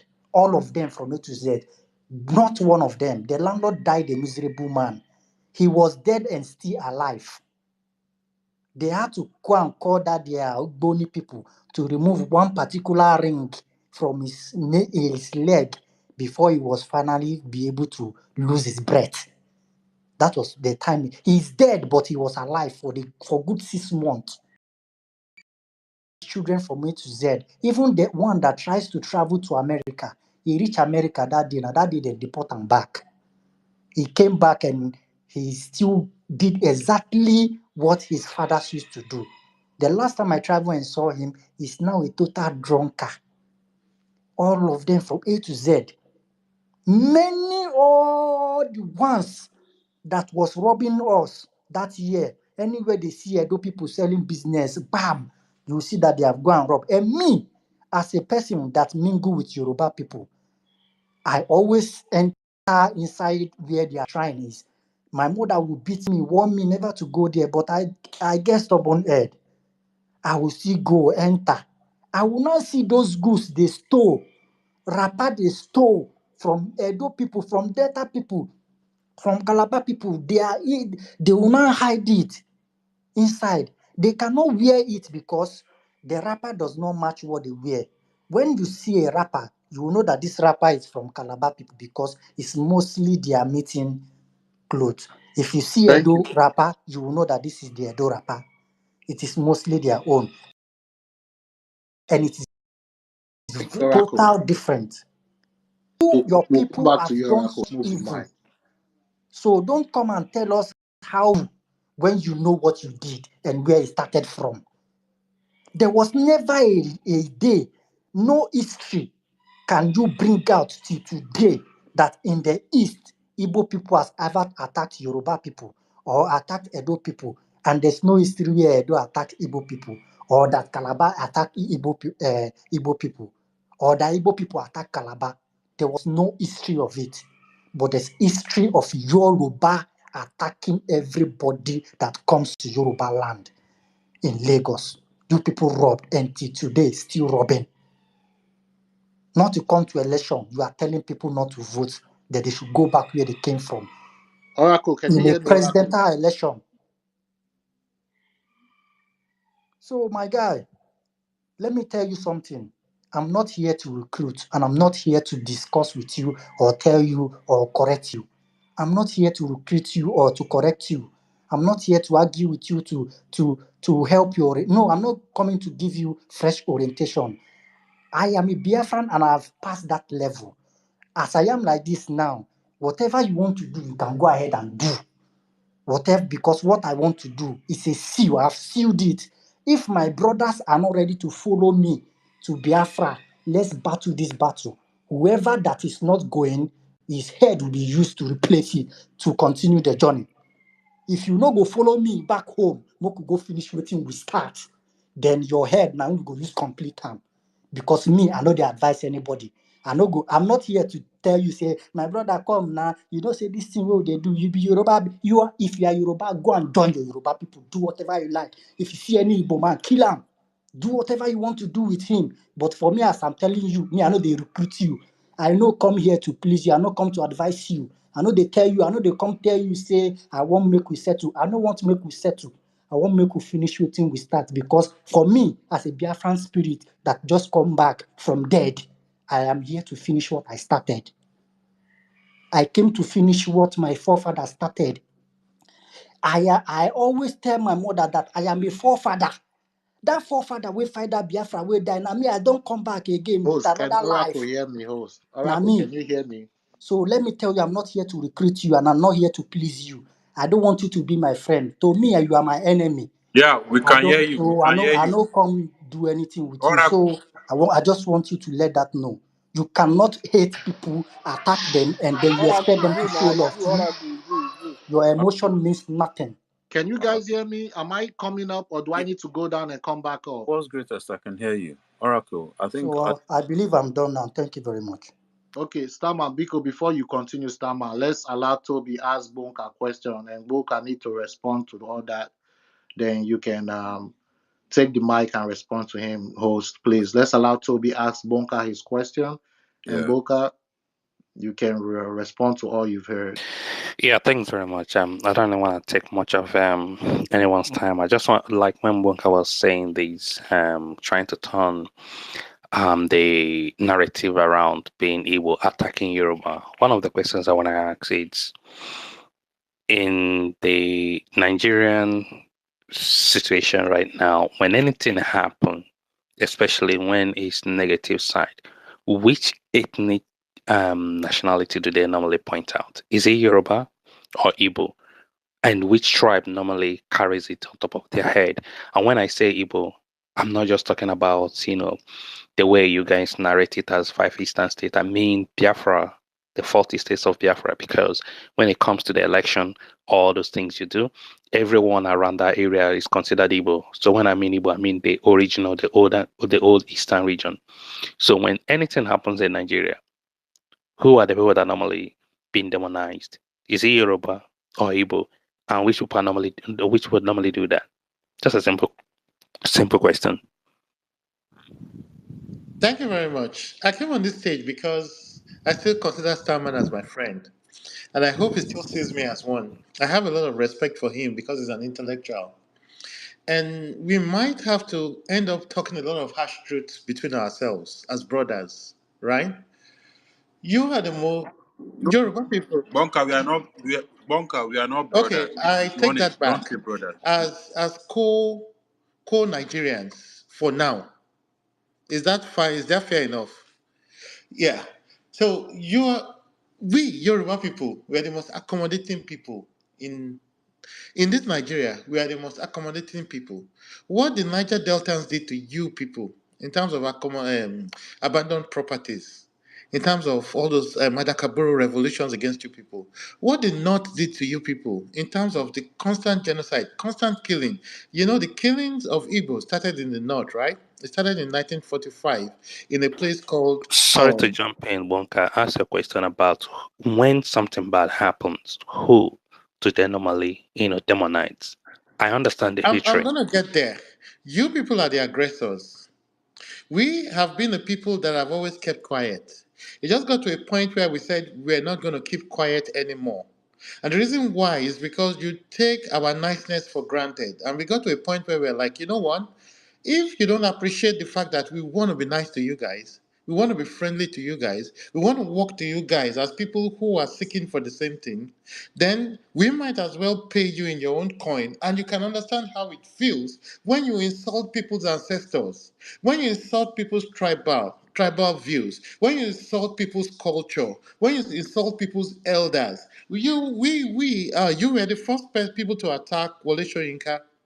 You were the first people to attack Awolowo.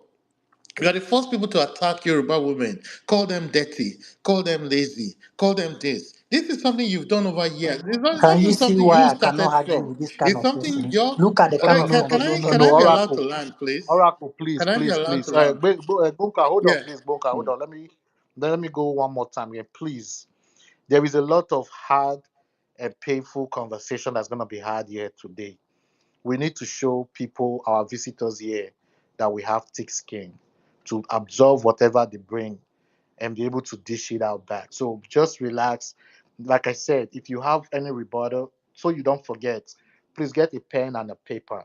Please, let's not be interjecting anybody so they don't lose their train of thought. Big no. Thank you. Bunka, you can Thank continue. you. I appreciate this hospitality. I wasn't expecting this.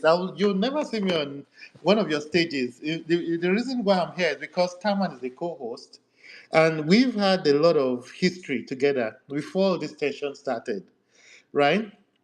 We are tired of this attack on Yoruba people, and we've gotten to a point where we've made up our mind that we're not going to keep quiet anymore. If you continue to disrespect us, you continue to disrespect our women, you continue to disrespect our elders, you just continue to disrespect our heroes, we are going to pay back in kind. What is good for the goose is good for the ganders. Up until now, you will see that our fathers did not act this way. Our grandfathers did not act this way. This rejection and this fighting back started out with our generation because we've just realized that showing you people love has not worked out. And you see, there's a place called Yaba and there's a place called Balogun Market.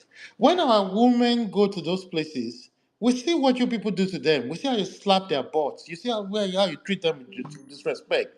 That's not something you do to women in the north. Why? Because those guys are barbarians. Those guys will not think twice before they attack you back. We've been very kind to you. We've been very generous to you in our land. How have you paid us back? You've paid us back with so much disrespect.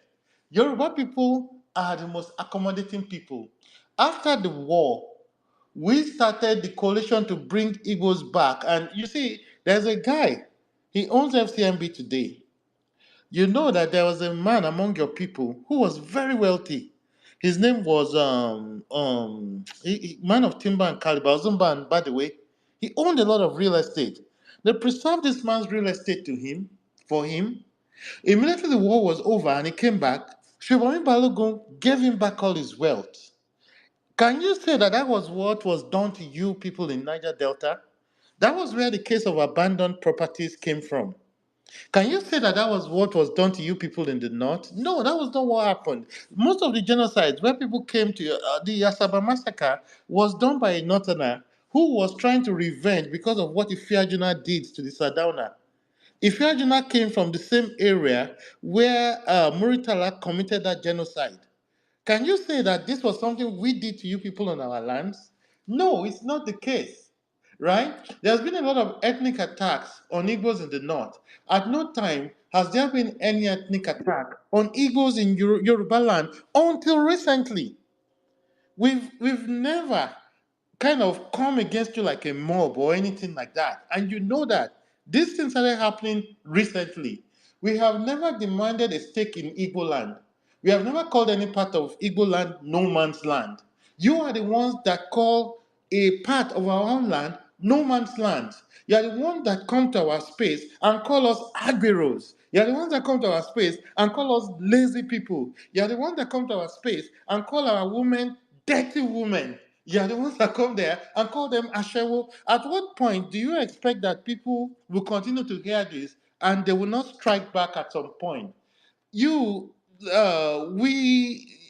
your elder, Zeke, was respected as an elder. He was respected as a Nigerian hero. Nobody ever tried to attack him until recently. But look at all the propaganda you did against our own sage, painting him as the person that started tribalism, painting him as a backstabber, painting him as a betrayal, and using fabrications of history of a carpet crossing that never happened, of a pact that he had with Ojukwu that never happened. There was no time that he sat with Ojukwu and both of them had this agreement that he should declare Odudua, and he said, yes, I will declare Odudua. There was no time. Bunker, one more minute. Oh my goodness! Wow. No, Yeah. no, no. We'll always come back to you. It Yes. seems like you're the special guest here. there was So as there long as was you no are here, you time. always have time to There was speak. no time. Awolowo and Ojukwu. Ojukwu never released Awolowo. But you people created all that and you created the propaganda against it just to demonize a man that we hold in high esteem. And then, by extension, demonize Yoruba people. At what point do you think you will continue to do that and Yoruba people will not respond in kind? It's not fair for you people to not call your own people to order and say, look, stop insulting Yoruba people. It's not right. But then you are fighting us for saying, look, enough is enough. You can't do this to our grandfather, do this to our fathers, do this to us again, and expect us that we'll continue to keep quiet. I'll yield the mic here because so that you respect the time space. Do you realize you didn't answer my question? Thank you Thank you very much. Yeah, We'll come back to yeah, that. I just want. Toby, hold Sorry, on. once. Toby, Okay. hold on. Toby, hold on. Toby, hold on. We'll come back to that, and when we come back, to make sure he answers the question. But before the host take on, I want to welcome our sister Tochi. I will. The host can go on, and after the host, please, we would like to hear from our sister before we proceed to code artisan. So, host, it's your floor. Yeah, I was just laughing because Bunker didn't actually answer the question. Yes, Bunker, me and you have known each other since Clubhouse days.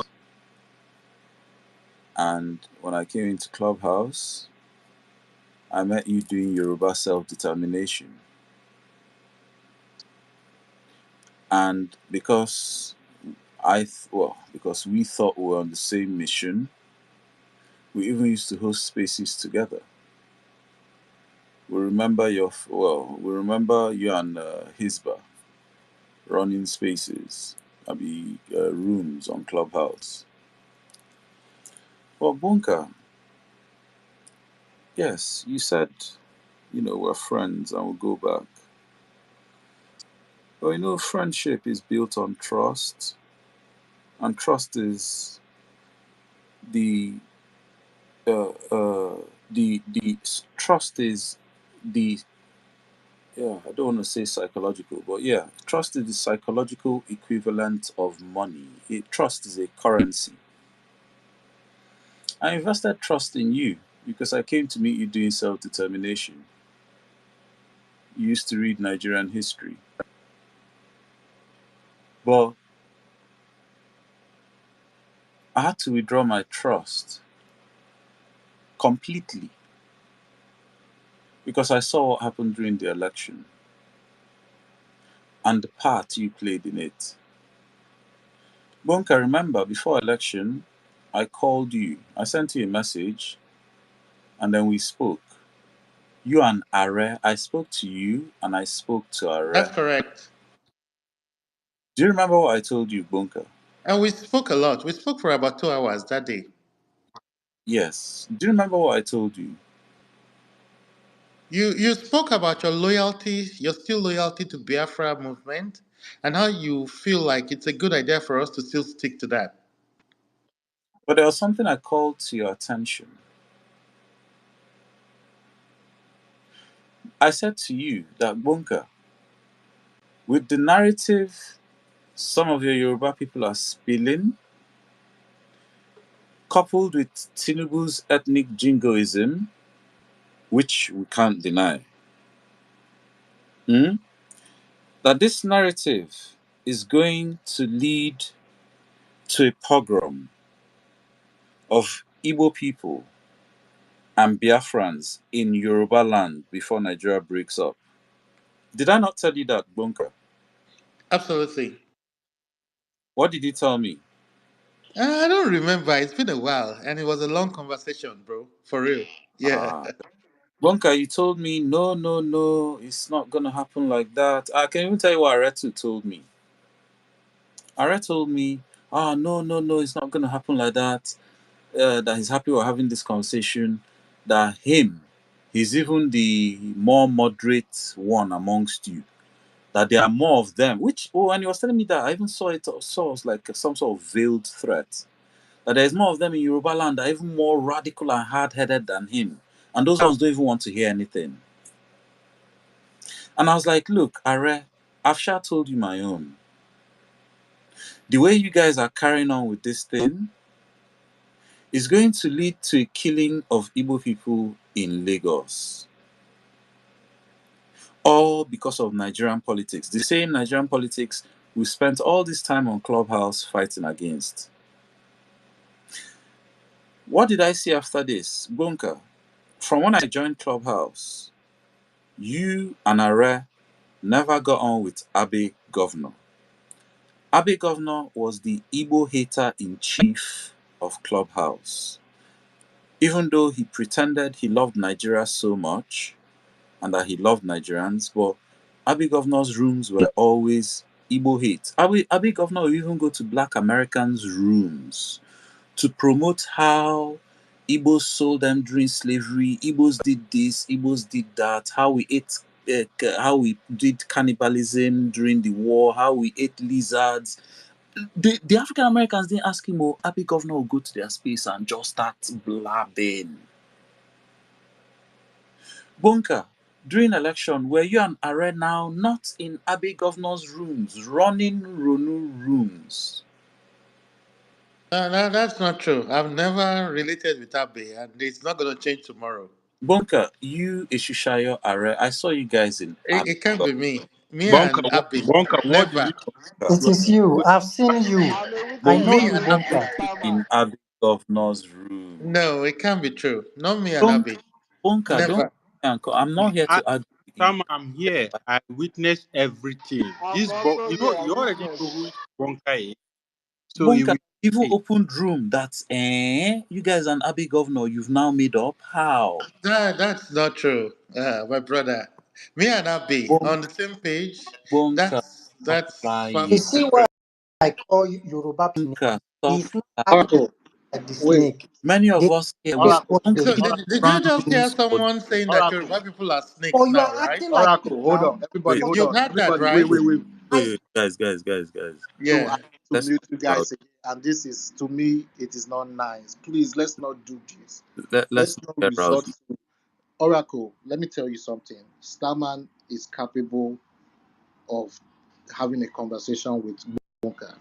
When it gets to your turn, you will. There are some people still in the request session. As time goes on, we're going to be shuffling back and forth. Toby said his question has not been answered. Tochi is there. Oracle, please, let's allow it flow. I understand how passionate you are.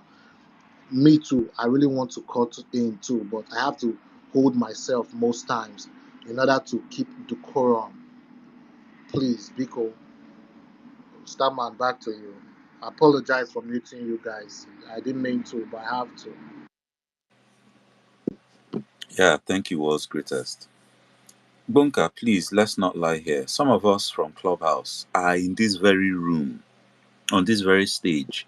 Bunker, you guys and Abbey, some of those Abbey governors' rooms ran for 3 days straight, for weeks, even a month after election, they were still running.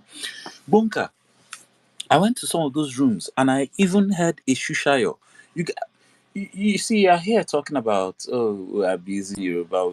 Look, Bunker, look, you really don't know Igbo people. We're not that petty. It, it, you guys ran rooms that you abused Igbo people, even to the point you were abusing Yellow Gary, comparing it to Ijebu Gary, and abusing it, talking about, man, some of those rooms were so ridiculous. It was just, why, guys, why do you think the tag of bigotry stuck to you guys to the point where even African Americans, even other Africans, start going against you guys on Clubhouse because of your bigotry?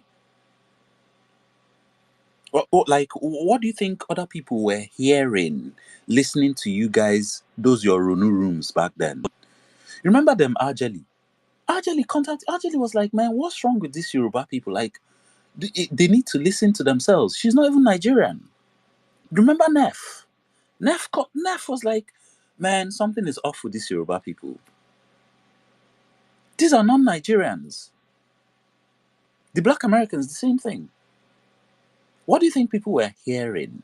And even then, you guys were running rooms for days. We didn't even use to respond because we didn't even have that kind of time. Think was here a few moments ago. I can't see, for some reason, I can't see him again.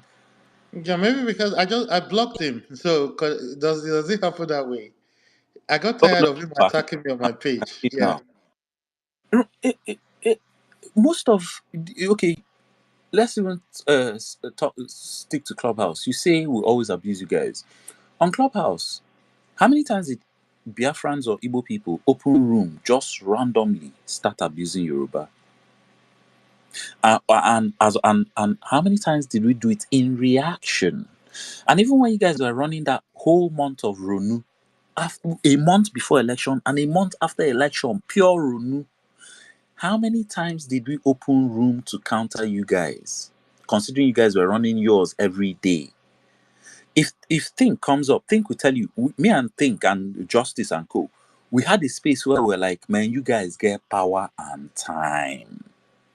That even this one is just a blanket wall of propaganda that nobody, unless the person no get work, that he can counter you this level of an amount that you guys are running every day. Look, Bunker, you're here saying about how we abuse Awo.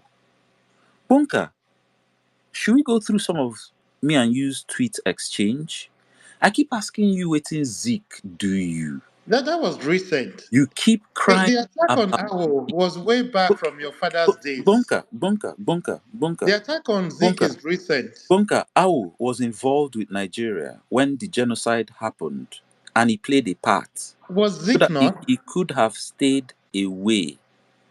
Look, Bunker. Uh, oh God, I was going to say something. Starman, can we stop making it about bunker? Let's go back to the topic because you already know where bunker Oh stands. no, So I'm going to get back. See, Bunker. I've listened to your space where you've talked about people trying to take over Yoruba land, and you first started Fulani, how they've taken Ilorin. And then and when you're getting to the end, I can hear you salivating when it's time to start talking about the new attempt to now take over Lagos and the Zikist agenda. Who coined the term Zikist agenda, Bunker? Who popularized it on Clubhouse? And yeah, you brought it now to X Spaces. Zikist agenda, that they are trying to take over Lagos. And you spend more time breaking down the Zikist agenda than the Fulani that have already even taken over Ilorin. The Zikists haven't even taken over Lagos yet. See, Bunker, look, on these X Spaces, we're not going to take it. The people that opened that bigger room this morning, They were all from Clubhouse. And I saw you. You eventually joined them, including that Yoruba nation that has now revealed her true colors. She used to come to our Biafran spaces. We used to let her talk. All of us, everybody here knows her. We all liked her until her true colors shone. We are not going to take it on this Clubhouse. I've noticed you guys every Saturday, you run a Ronu room. And the sad irony is that the most bigoted Ronus on this X spaces are the supposed self-determination Yoruba who are we and them are supposed to be on the same mission, but they are the ones with the most visceral. You guys run this your Biafra war debunking agenda space every Saturday. How many times have we run a room against you guys? How many times, Bunker? You talk about, we stepped into your matter with Awori. When did that one happen? Was it not when your president brought out, is it regional government proposal or whatever, be your politicians? Is this something you see us doing every day? In fact, I was involved in one of those rooms with World's Greatest, my co-host, and we did it deliberately so that you guys will know how it feels. Because just a few days before, you guys were all up in our Anyoma and Ikwere business. That Yoruba nation was tweeting where the no sender. You people should stop claiming other people. You people are evil. You people are this. You people are that. Of course, when the Awori thing happened, we had to give you guys a taste of your own medicine. You think Igbo people have time to be on this petty business you guys are on? And look, Bunker, we're going to leave Nigeria. Nothing is going to stop that. And good luck to you guys, whether you want to be in Nigeria or whatever. But it just amazes me how you guys claim to be on self-determination. But every time I go into your space, your focus is, even when you're supposedly giving your Yoruba people history, the history is all about how Igbo is the problem, Igbo caused everything, Igbo this, Igbo that, Zikist agenda, Zikist. I'm sorry, you guys they are distracted. You don't know what you're doing. If that's your narrative for your self determination, and I've come to your space several times to try and help you guys. That yes, okay, I even agree. Igbo is the problem. Everybody has said it. You guys are saying it. Fulani has said it. Everybody, and I agree with you now. Instead of just complaining, Igbo is the problem. Your brother is now in power. Why not lobby your brother? That look, Igbo is our problem. Oh, if we no let them leave Nigeria, they will take over Lagos. So, meanwhile, you guys were in that space, gaslighting me, telling me referendum is not in constitution. You are the same people telling me I'm the problem. I'm telling you, okay, I want to go. You're now dragging feet about me going. Oh, it's not in the constitution. Oh, is it me that should fight for self-determination?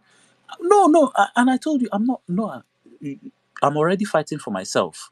But I'm saying that if I'm such a problem for you, you can even make it quicker by telling your guy that controls the say so in Nigeria, say, if we don't let these guys leave Nigeria, they will take over Lagos. Because that's what look, as long as we keep doing this one Nigeria, and as long as the one Nigeria nonsense remains where the main port is in Lagos, they don't allow us to do our own, we'll take over Lagos. And it's not only us.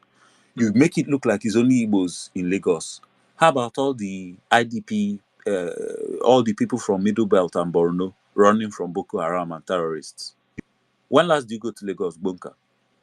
Didn't you see them everywhere doing houseboy, house girl, Okada? Didn't you see them? Or is it the Fulani? Or was it how many days ago did Fulani kill somebody in Lagos? Nothing happened.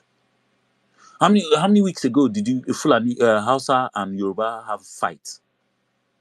That those ones they're not even uh,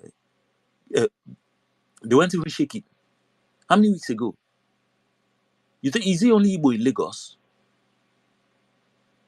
Is it because we bought house? And then this breaking of house you guys did, you guys are now trying to make it look, wait, are you trying to tell me that those Omonile, that when someone went to go and ask, now who owned this land? Oh, it wasn't your people? That Igbo people just, oh, empty land.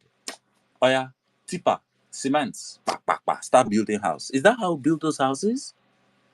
And remember, some of these Omonile deals, buying land, some of us had to buy those lands 3, 4, 5 times. Because you buy finish, next thing someone will come out and tell you, oh, no, no, no. It's me that really owns the land. Are you telling me with all those going to Alausa to go and register this and register that? Oh, the people we met in Alausa, they were all fake? Starman, they Really? even send delegation to your house when you start building. Alausa even send delegation to your house. So Thank you. Really? Look, Bunker, eh? Uh, I've listened to your narrative. I could go on and on. We started off as friends on Clubhouse, but after a renew, I withdrew my trust. And I even started hearing about your past history from Facebook. They say your renew no be today start. No be say in fact people even used to tell me that they were surprised seeing your new dispensation on Clubhouse doing room with Igbo people, that they were surprised knowing you from Facebook before Clubhouse. I couldn't believe it. So yeah, Bunka, look, I've withdrawn my trust from you because some of the narratives you spewed against my people. I'll be an idiot to say I still trust you, or that me and you are paddy paddy like that. Yeah, we have history from Clubhouse. It's carrying on X. But then again, that history, I'm not gonna let it unfold anyhow. If you come with nonsense narrative against my people, I don't care. Look, what you guys did, you can go and select a book written to favor your own narrative and say you're pushing back against propaganda just to try and hide the fact that you guys are denying genocide that they were doing in that room. Bonka, if you guys do under room like that, I will respond with another one like this. This your we've run Abbey Governor, we've run him out of X. I remember that now me first go open Abbey Governor Nyash on X, and to my surprise, his cup was full. He's left X. This is a battle of the truth. You can twist history. The truth will always point to itself. You can go and get books that say, oh, this one, that one, that one, that one.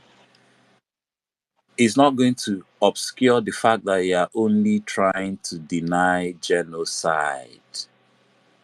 Why are you trying to deny genocide? If you weren't culpable, you won't be trying to deny it. And guess what? Guess what? Guess what? There's actually a time 10 point.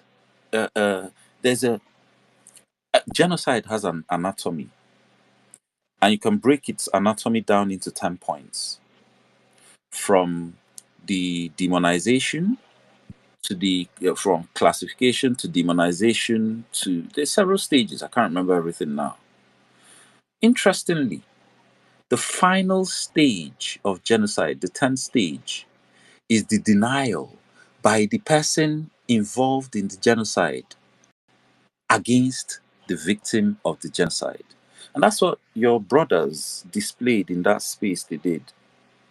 I was in that space laughing. You should go back and read my comments. I was laughing at them. And I told them that you guys are here denying genocide. Bunker, we just want to leave Nigeria. The things you're complaining about, you're just giving yourself headache. If you want to if you really want to stop complaining, facilitate us leaving Nigeria faster. After all, your brother Tinubu, who you turned around from self-determination to start supporting because of election, is in power now. So, Bunker, you can do yourself a favor, you guys, the Ronu Yoruba, and stop the everyday complaining, giving yourself headache for nothing's sake, and facilitate Biafra leaving Nigeria quicker. Yes, we agree. We are the problem of Nigeria. We are your problem. We are going to take over Lagos. I actually agree. I agree. Yes, we are going to take over Lagos.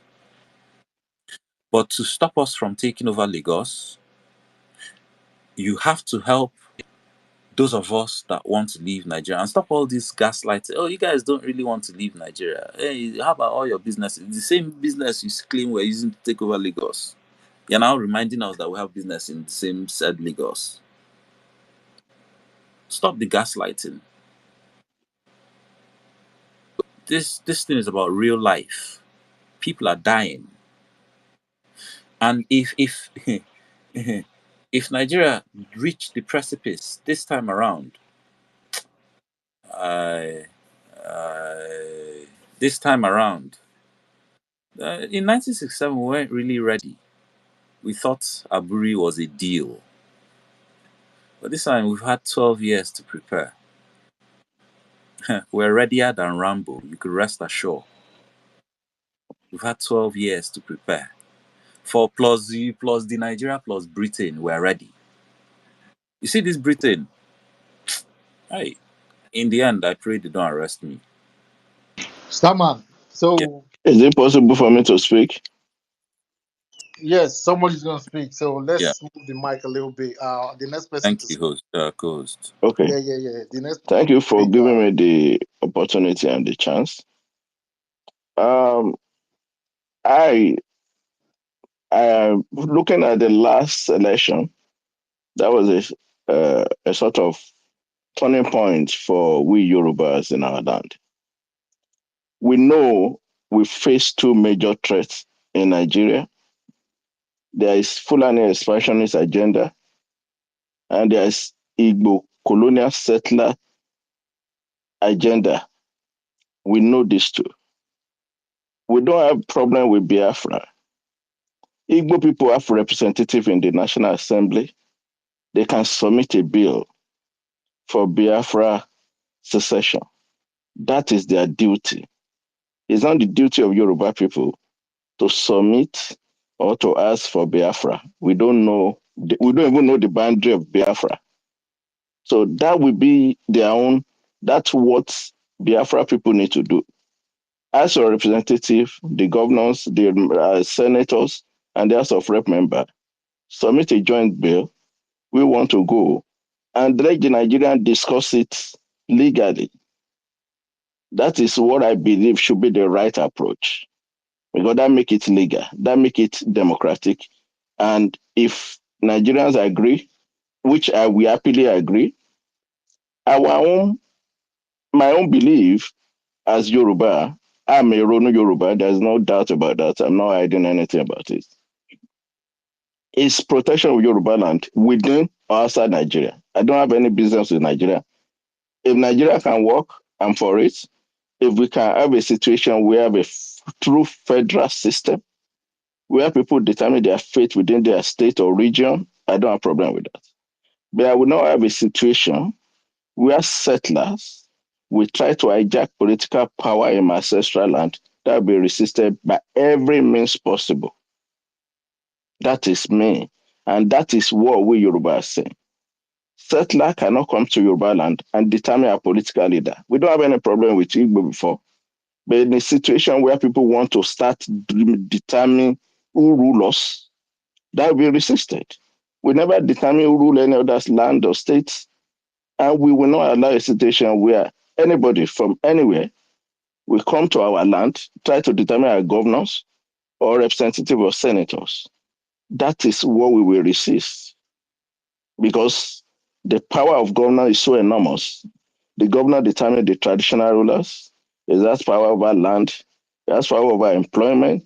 It has power over almost every sector in every land. So why should we give that power to someone who is not us or who doesn't think like us? That is what we are against. We are not against Igbo doing their business. Do your business, no problem. But when you want to hijack political power in our land, we will not take that. That is the beginning of the problem. Thank you very much for giving me the time to speak. Can I respond Yeah. to Starman for a minute? Or can I? Should I wait for him? Should I wait until? Hello. I totally disagree with you. But I'll let our sister respond. Tochi, you can go on, my sister. Wait, wait. When can Hello. I respond to Starman?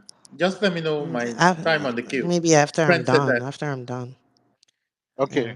And Now yeah, no, let me say this first. yeah, Let me just this few statement.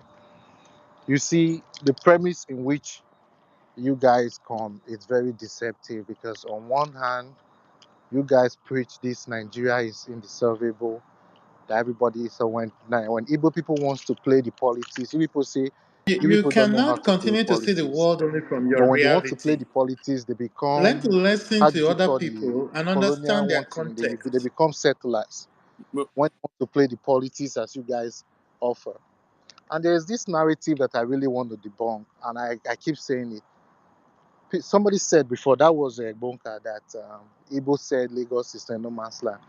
But till tomorrow, they've not been able to show or prove which Igbo man says Lagos is a no man's The land. Jaja Igbo man that Wachuku said it said was it in Jaja Wachuku. 1948.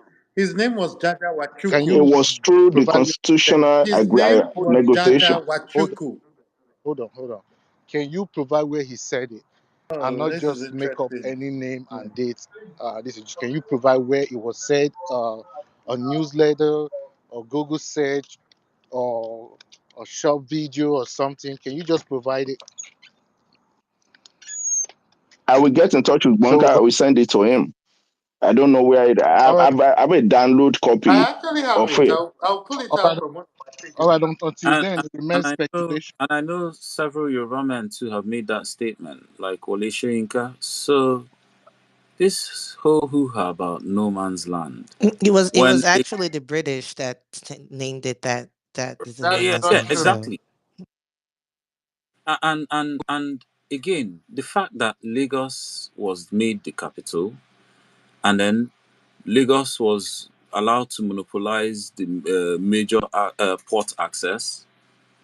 It's this whole no man's land thing is crazy. Meanwhile, I often hear you guys, like, even I remember the space you guys had in Clubhouse talking about how Olukumi in Anioma was now Yoruba land. And I was asking you guys how that was, where uh, uh, the whole Olukumi land is actually surrounded by Igbo land. So how is there suddenly an island in Igbo land that is Yoruba land? But And you guys are telling Olukumi is a me, Yoruba word. You know that, right?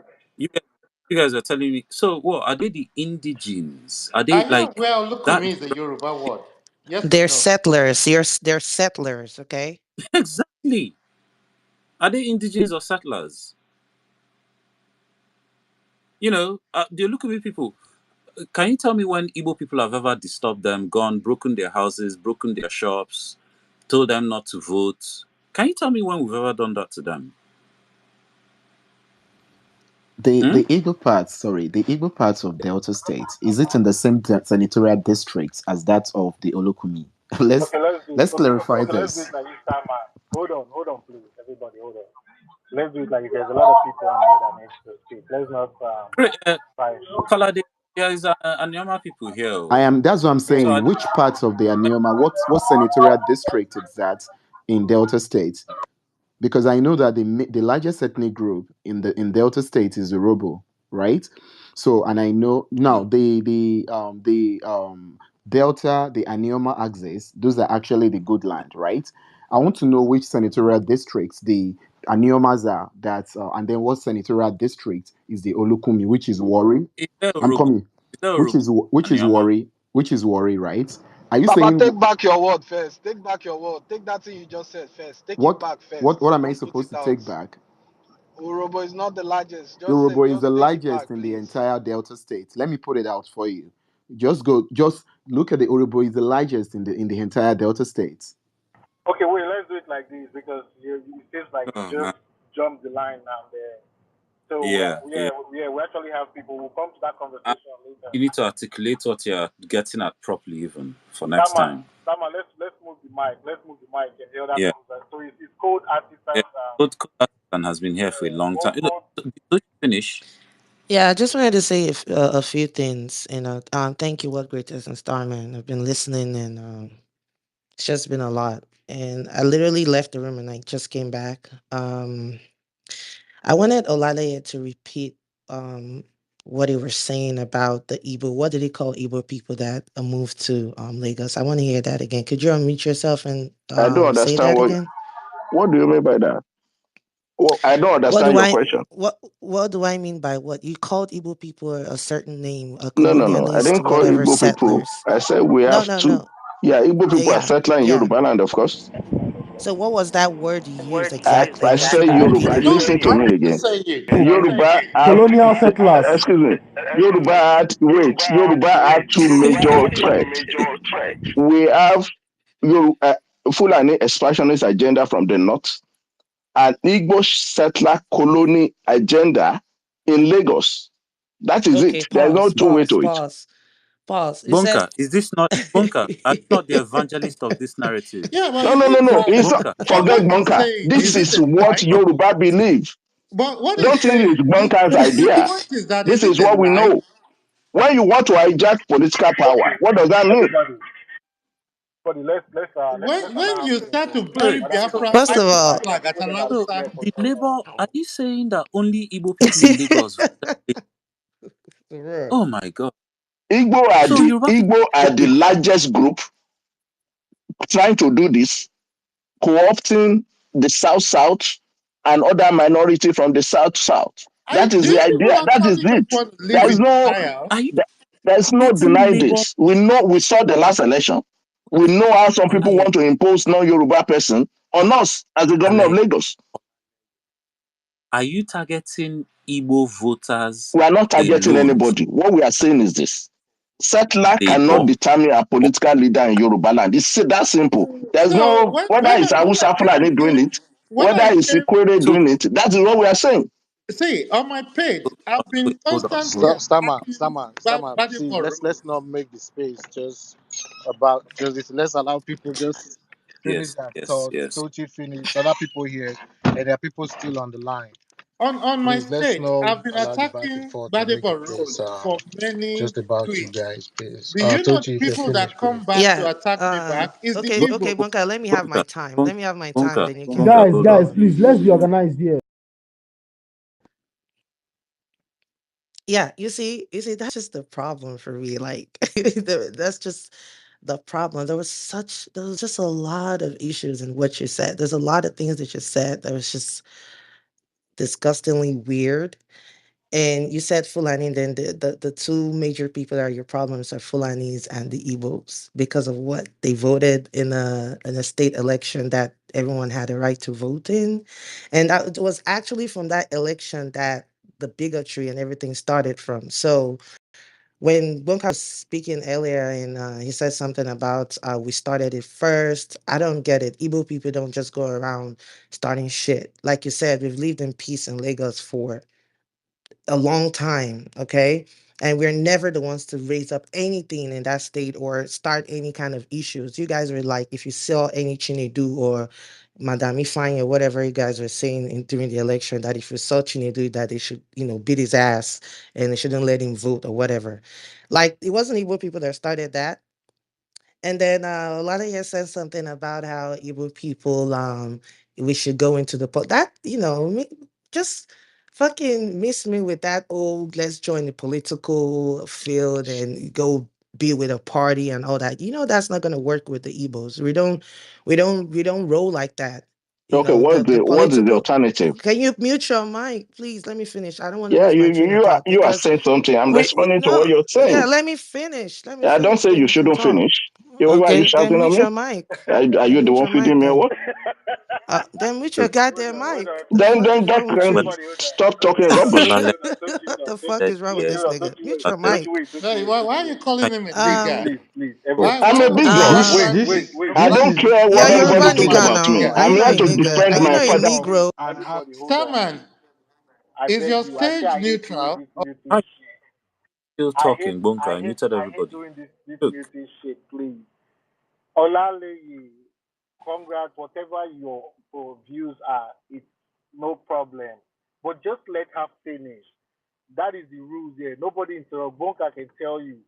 Just let her finish. No matter if you disagree, if you want to, if so you don't forget your thoughts, get a pen and a paper or use a note on your phone and jot your points so you don't forget. But just let her finish. Because when you attack her like that, you make her lose a train of thought, and that aggravates her, and she comes hard on you, and you guys go back and forth, and nobody hears one another anymore. Please let her finish. Don't you continue? Well, the Igbos are not going the political route because the political route never worked and it will never work. Not in that contraption called Nigeria. It has never happened and it will not happen today. Um, you're talking about how we should come and meet Nigeria and seek permission to leave Nigeria and come meet you to ask for permission to leave. We don't need anyone's permission to actually fight for our freedom and get our country of Biafra. We don't need anyone's permission. We already started self-determination, self-referendum. We're already voting. 30 million people already voted. We're actually approaching 40 million of 40 million Biafrans that have Above voted 40 for the cells, self-referendum. sorry. Is above 40 million now? Yeah, Thank you. PM So, confirmed. yeah, thank you so much. So, I mean, Biafrans have voted. They already voiced that they're not with you. They don't want to be with Nigeria anymore. And we've said this. In fact, the sit at home going on in Biafra land right now, that is showing you that their loyalty is not with Nigeria anymore. That is them demonstrating to you that they've already passed the vote of no confidence to the governors and everyone in the eastern part of Nigeria, that we're not listening to them. They're not our leaders. They're not our people representing us. The Biafrans already spoken, 40 million plus already spoken and said, look, we don't want to be with you. What else do you want us to do? You want us to come politically like that has changed or done anything or made any difference in any of our lives? Like, it doesn't make any sense. We don't need your permission. We voted and we are all gonna leave. We're leaving that goddamn contraption and we're leaving you all behind. So it doesn't matter the bigotry or whatever you guys are doing. I noticed the bigotry got to a higher level after you guys saw that, the agitation for Biafra. We're not even agitation level anymore. We're actually a government now. We have the government of Biafra. So it's the government versus government now. It's government of Biafra versus government of Nigeria now. It's no longer a group of people agitating for something. I just want you guys to know that that is where we're at. So if you're gonna say anything, we have everything in place to be a country at this point. So I don't even know why we're still talking about coming to the table or speaking to Nigeria or whatever. We're gonna count on votes by December 2nd. You're gonna see what's gonna happen. So the reason why we're not saying anything and the Biafrans don't even have time to respond to all the bigotry you guys are coming at right now is because we have a goal and everybody's eyes is on the ball. We're like waiting to leave. Like that's what we're doing. So we've gone past the whole political table coming together, begging Nigeria to leave, and then they shoot you, gun people down, and all that nonsense that has been going on in the country. We're past that level now. Okay. And what I wanted to say is about the sit at home, because I know a lot of people have an issue with sit at home. Sit at home is we showing you that that is a form of protest to tell you that we're no longer with Nigeria. We're no longer with you. We're listening to our government, our prime minister. That's who we're listening to. The Biafran people are listening to one person only. So whatever it is that you think that we should come to the table to bring, that time has passed because MNK tried to do that with you and you guys didn't pay no mind. Mazinam kind of tried He gave you a list of the whatever it is that he wanted for his people, and you guys ignored him and tried to make it seem like he was, talking shit and wasting time. So now we've gone to a point where like we're doing this ourselves. Okay, whether it's in the constitution or it's not in the constitution, according to international laws, we have every right to do what we're doing. We have every right to self-defense on our land. We have every right to actually push for this. So we don't need the permission of the Fulani, the Yorubas, or any other ethnic group in that country to move or leave Nigeria. Okay, so let's just get that straight. So when we're talking about bigotry, I don't pay no mind. I'm not surprised because this is, I wouldn't say all Yorubas, but sometimes I would say that because if you're not part of it, then you know you're not who I'm talking about. So I'm not the kind of person to say, oh, some Yorubas. I would say Yorubas. There's just this old Tinubu thing, this election thing really kind of exposed y'all on another different level. Like a lot of people that didn't really know that these were the thought processes of a lot of Yorubas. A lot of people, young people, millennials, Gen Zs, they were all surprised, they were shocked because, especially the ones that grew up in Lagos, because they were thinking like, oh, this is my people. And then now they're seeing what these people are saying about them. They're all weary now. Everyone is, slowly but surely like moving out of Lagos. Like, trust me, Igbos are they're doing their thing. They're actually trying to move out in, because nobody wants to be in a place they're not wanted, regardless of whatever it is that they've contributed to the freaking city or the state. So you're trying to bring up this whole thing about no man's land. That's just disingenuous because that no man's land was just an excuse for you guys to bring out that other side that y'all have been keeping for a long time. I mean, this present generation didn't know it was this bad. I mean, our parents, our grandparents kind of knew who you guys were, but the modern young people didn't really know because we all grew up with Yorubas And here and who were there, we? all over around us. Can you let me finish? Because Let when you the were parents saying your know stuff, who like we were. I didn't, And yo, who were we? get this dude, man, Starman, So Who I who were cannot I we? cannot hear Who Gboka. were So we? I'm going to get Bonka, this drop. dude. you still have your I'm going to Bonka, you hold will on. I'm going to so drop. just I'm going to drop Gboka and bring him back on. Gboka, request the mic again. I cannot hear you, but please let her finish. You don't even need to draw him because when Bonka was making his submission, I counted you and we more than 20 times for his submission. I wanted to ask me a question, but I didn't get time. right. But let Tochi finish. You know? No. So I'm not yeah. But removing Gboka. I cannot hear him. I just want him to request the mic again, and I'll bring him back. I cannot hear him. That's why I removed him from speaker. But he request the yeah, mic. I'll get him back. Go on, Tochi. for me personally, I'm not surprised because I found out the truth a long time ago. So I've always been careful. But I just kind of feel bad for the people that really thought this was how they were, and now all of a sudden this hatred, this bigotry just came out of nowhere. And now the topic you're saying that I didn't know, I wasn't in that room that you guys, put up here about some Yoruba bigots are now denying the Biafra genocide by Nigeria. But they always do it. Like every ethnic group have a different story for what the Biafran war was about. It is crazy to me because if we the Igbos were the ones that fought that war, and we know what we saw, and everybody has like a real life recount of everything, of how everything started. We know what Ojuku tried to do, and now you're distorting the story. You're not bringing, I noticed the Yoruba people have their own version of the story. The Hausa Fulani has a version of their own story. Every ethnic group probably has a different version of the story. I don't blame Nigerians sometimes because they removed history and from their education curriculum. And also, there's never been a time that the truth was actually told to the people because it's a country that was built on lies and deception and just fake history of something that has never existed, something that wasn't even real. They'll just take something, distort it, take something that is black and change it to white, something that's white and change it to black. So most of the Nigerians don't even know what truth is, or what a truthful media or journalism or truth. They don't even know what truth is actually, because they've never been told truth in a day in their life, from the news to whatever it is that you think that you're getting information from in that country. It has never been the truth. So everyone is going to have a lie or a different uh, um, history of what they think it is. But if the Jewish people fought Hitler, and the Jewish people are bringing their stories to tell you what they went through, I know you're not going to argue with their history and say, "Oh, but you guys don't know what you're talking about.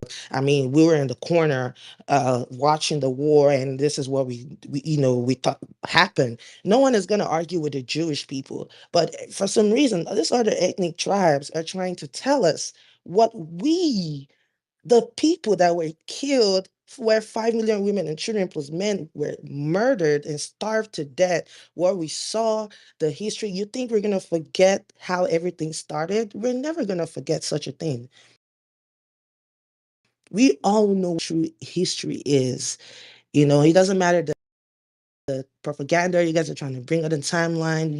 Most of us have the Biafra in our somewhere in our houses. We know the history. Some of our grandparents are still alive that were in the war, actual story. Okay, so if anyone is going to tell our story, it will be us, the Biafrans, nobody else. Whether your grandfather fought in the war or whatever it is, they went there as a soldier to fight for Nigeria. Okay, all they heard was a command: go and kill, go and fight, and they went. So we were at the receiving end. We're gonna tell your story. You can't tell our story more than us. It's not possible. Okay. So let's just leave that. I would appreciate if other groups would just be sensitive enough to stay away from certain topics, because the Black Americans that were, taken through slavery, white people or other people in the country do not come and tell them, "Oh yeah, slavery was just not that of big, there's not a big deal," and all that stuff. They'll literally shoot you to death if they saw you say that to their faces. But every single day we wake up on here, we have to go to her Twitter page and see people saying all sorts of nonsense, talking about how, oh, we didn't really go through this, we didn't go through that. What we're saying, we're exaggerating our stories. It is ridiculous, you know. And every time I see that, I'm like, the audacity for you guys to think that you have a say. You shouldn't even be speaking of this topic, because this is something where millions of people and lives were lost.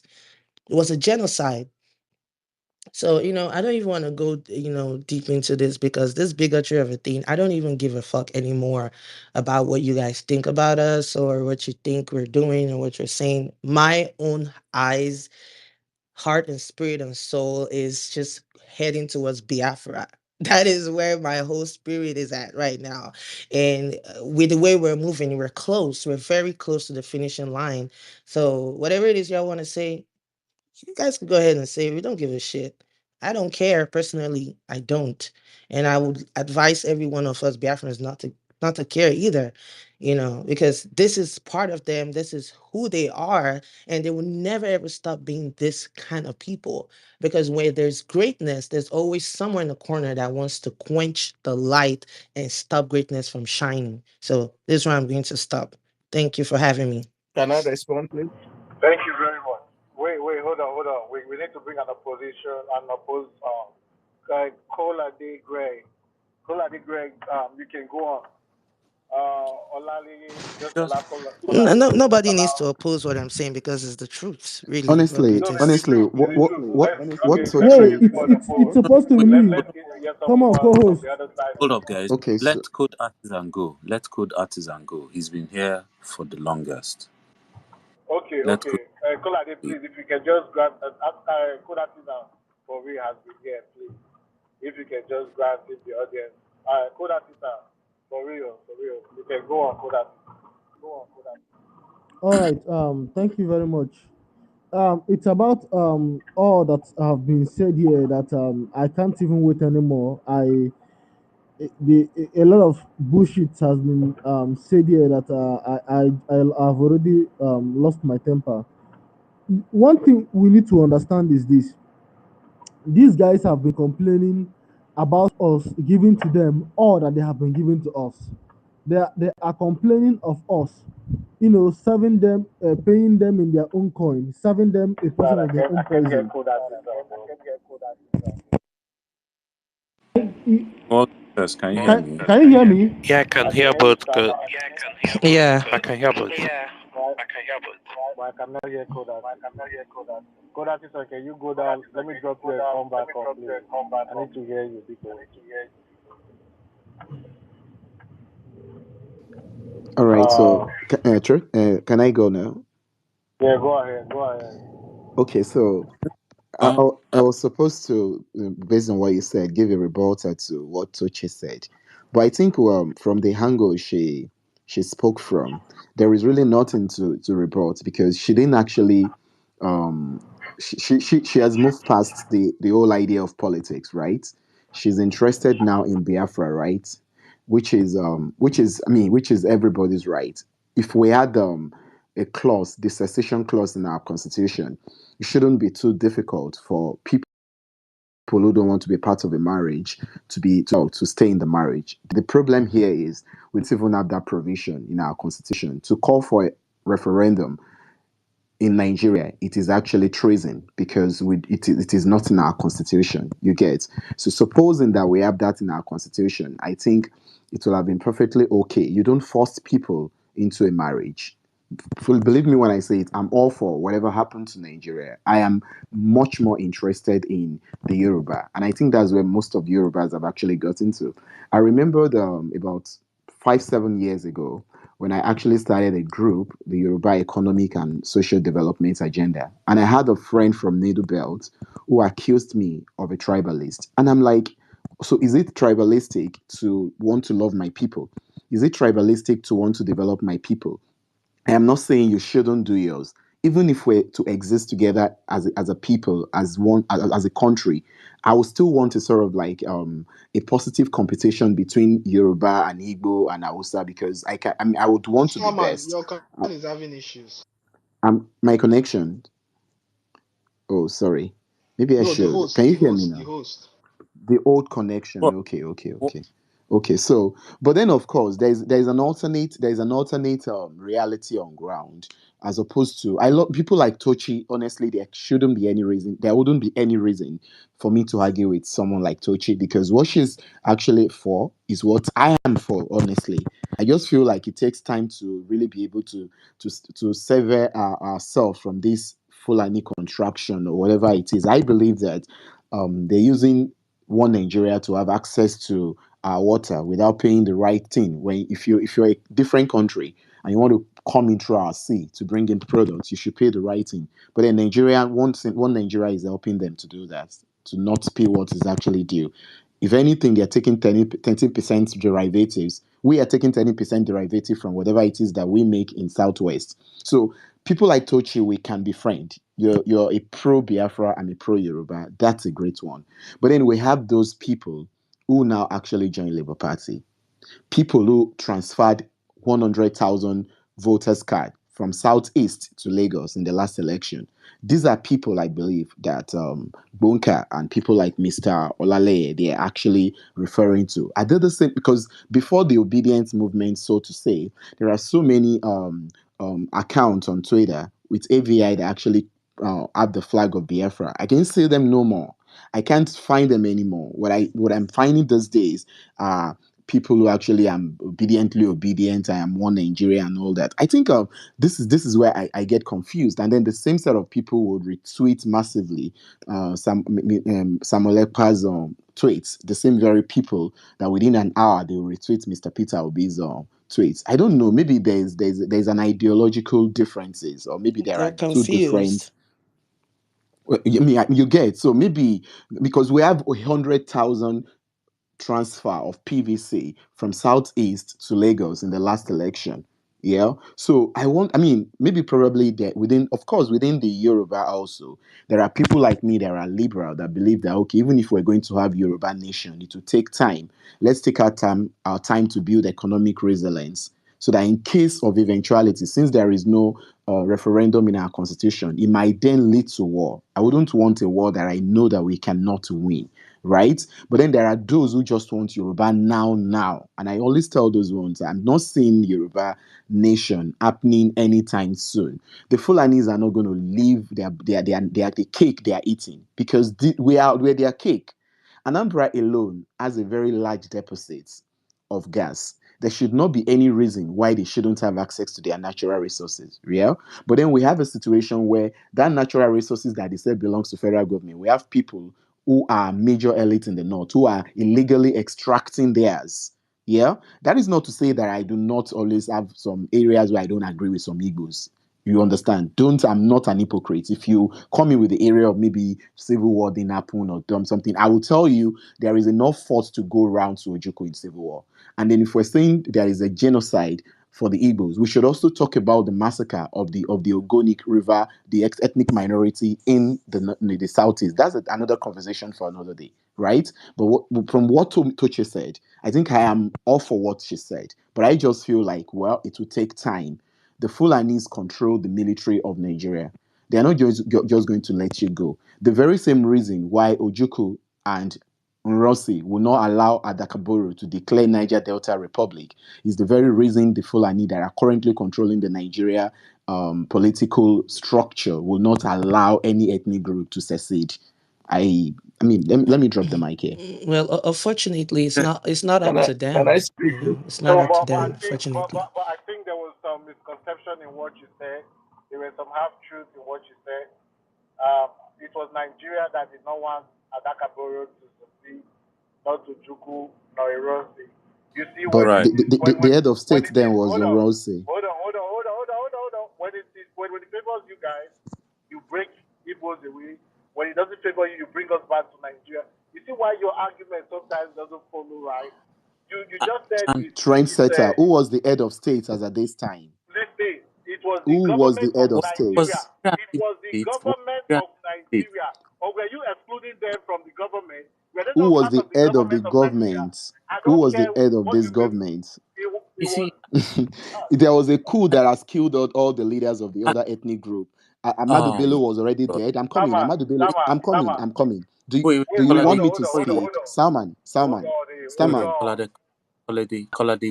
on. We've heard this narrative so It's many not a times. narrative, it's an historical fact. Before Who was we, the leader of Yorubas See, at that wait, time? wait, see. He was in Sama, this will jail. go back and forth. This will go back and forth. There are so many people that code assistants yes, are supposed to exactly. go next. Let's allow code assistants to go next.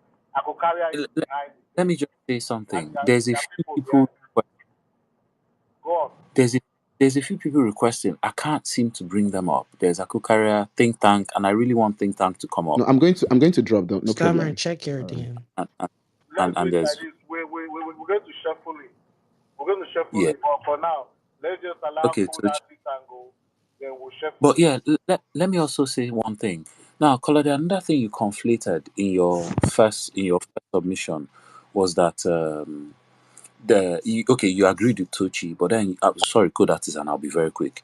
You agreed with Tochi, but then you now said that the people you're against are obedience. Now, if you're against obedience, why are your brothers opening room talking about Biafra when you should know that obedience wants a better Nigeria? Biafrans don't even want to be a part of Nigeria. And when in their rooms, they don't particularly differentiate, they just say Igbo or more Igbo. No, we don't believe that obedience want a better Nigeria. We simply just believe that they want a Nigeria Igbos can control. That is just it. Look, you see, that's the That's thing. wrong. The things That's you the guys believe. perception we see because Obi is not even Hold up, Obi is not hold an up, image of perfection. He was never able hold to do any. He was corrupt as a governor. up. He was You see, so. Why would you you see, want you, a better you Nigeria guys. and you are supporting Look, Obi? I don't meet you, guy. I don't want to meet you. Look, you guys. The thing is, your perceptions are so inconsistent. You believe that obedience want in Nigeria and the Igbos control. Some of your fellow self-determination brothers believe that obedience are IPOB. I mean, which one? I mean, pick one place stand That's the whole so that point. There is a missed signal from the Igbos. We know that 80% of those in obedience are Igbos, right? And the same people that want Biafra, they are Igbos, right? Where exactly do the Igbos want to stand? You have you see you that's you the guys issue here. Where You are see, you you guys, standing? you This back guys, and you're forth. This back inconsistent. and forth is not going to work. Yeah, yeah, yeah. Code answers and go on. Code answers and go on. Yeah. All right. Thank you very much. Um, you see, one of the key thing that these guys are saying that actually is of great frustration to me starts from the fact that they are complaining of Igbos in Lagos. The question that they are supposed to be asking themselves is, why are Igbos in Lagos in the first place? It is because of how evil and how destructive Nigeria has been to Igbo people, that all our people who are in Igbo land can no longer have any meaningful and gainful life in Igbo land. That's why they all have to leave to other parts of Nigeria. Which, by the way, you Yorubas have no right to complain. I'm in Abuja, okay? There are also more. There are more Igbos in Abuja as there are also more Igbos in Lagos. The Baggies are not complaining.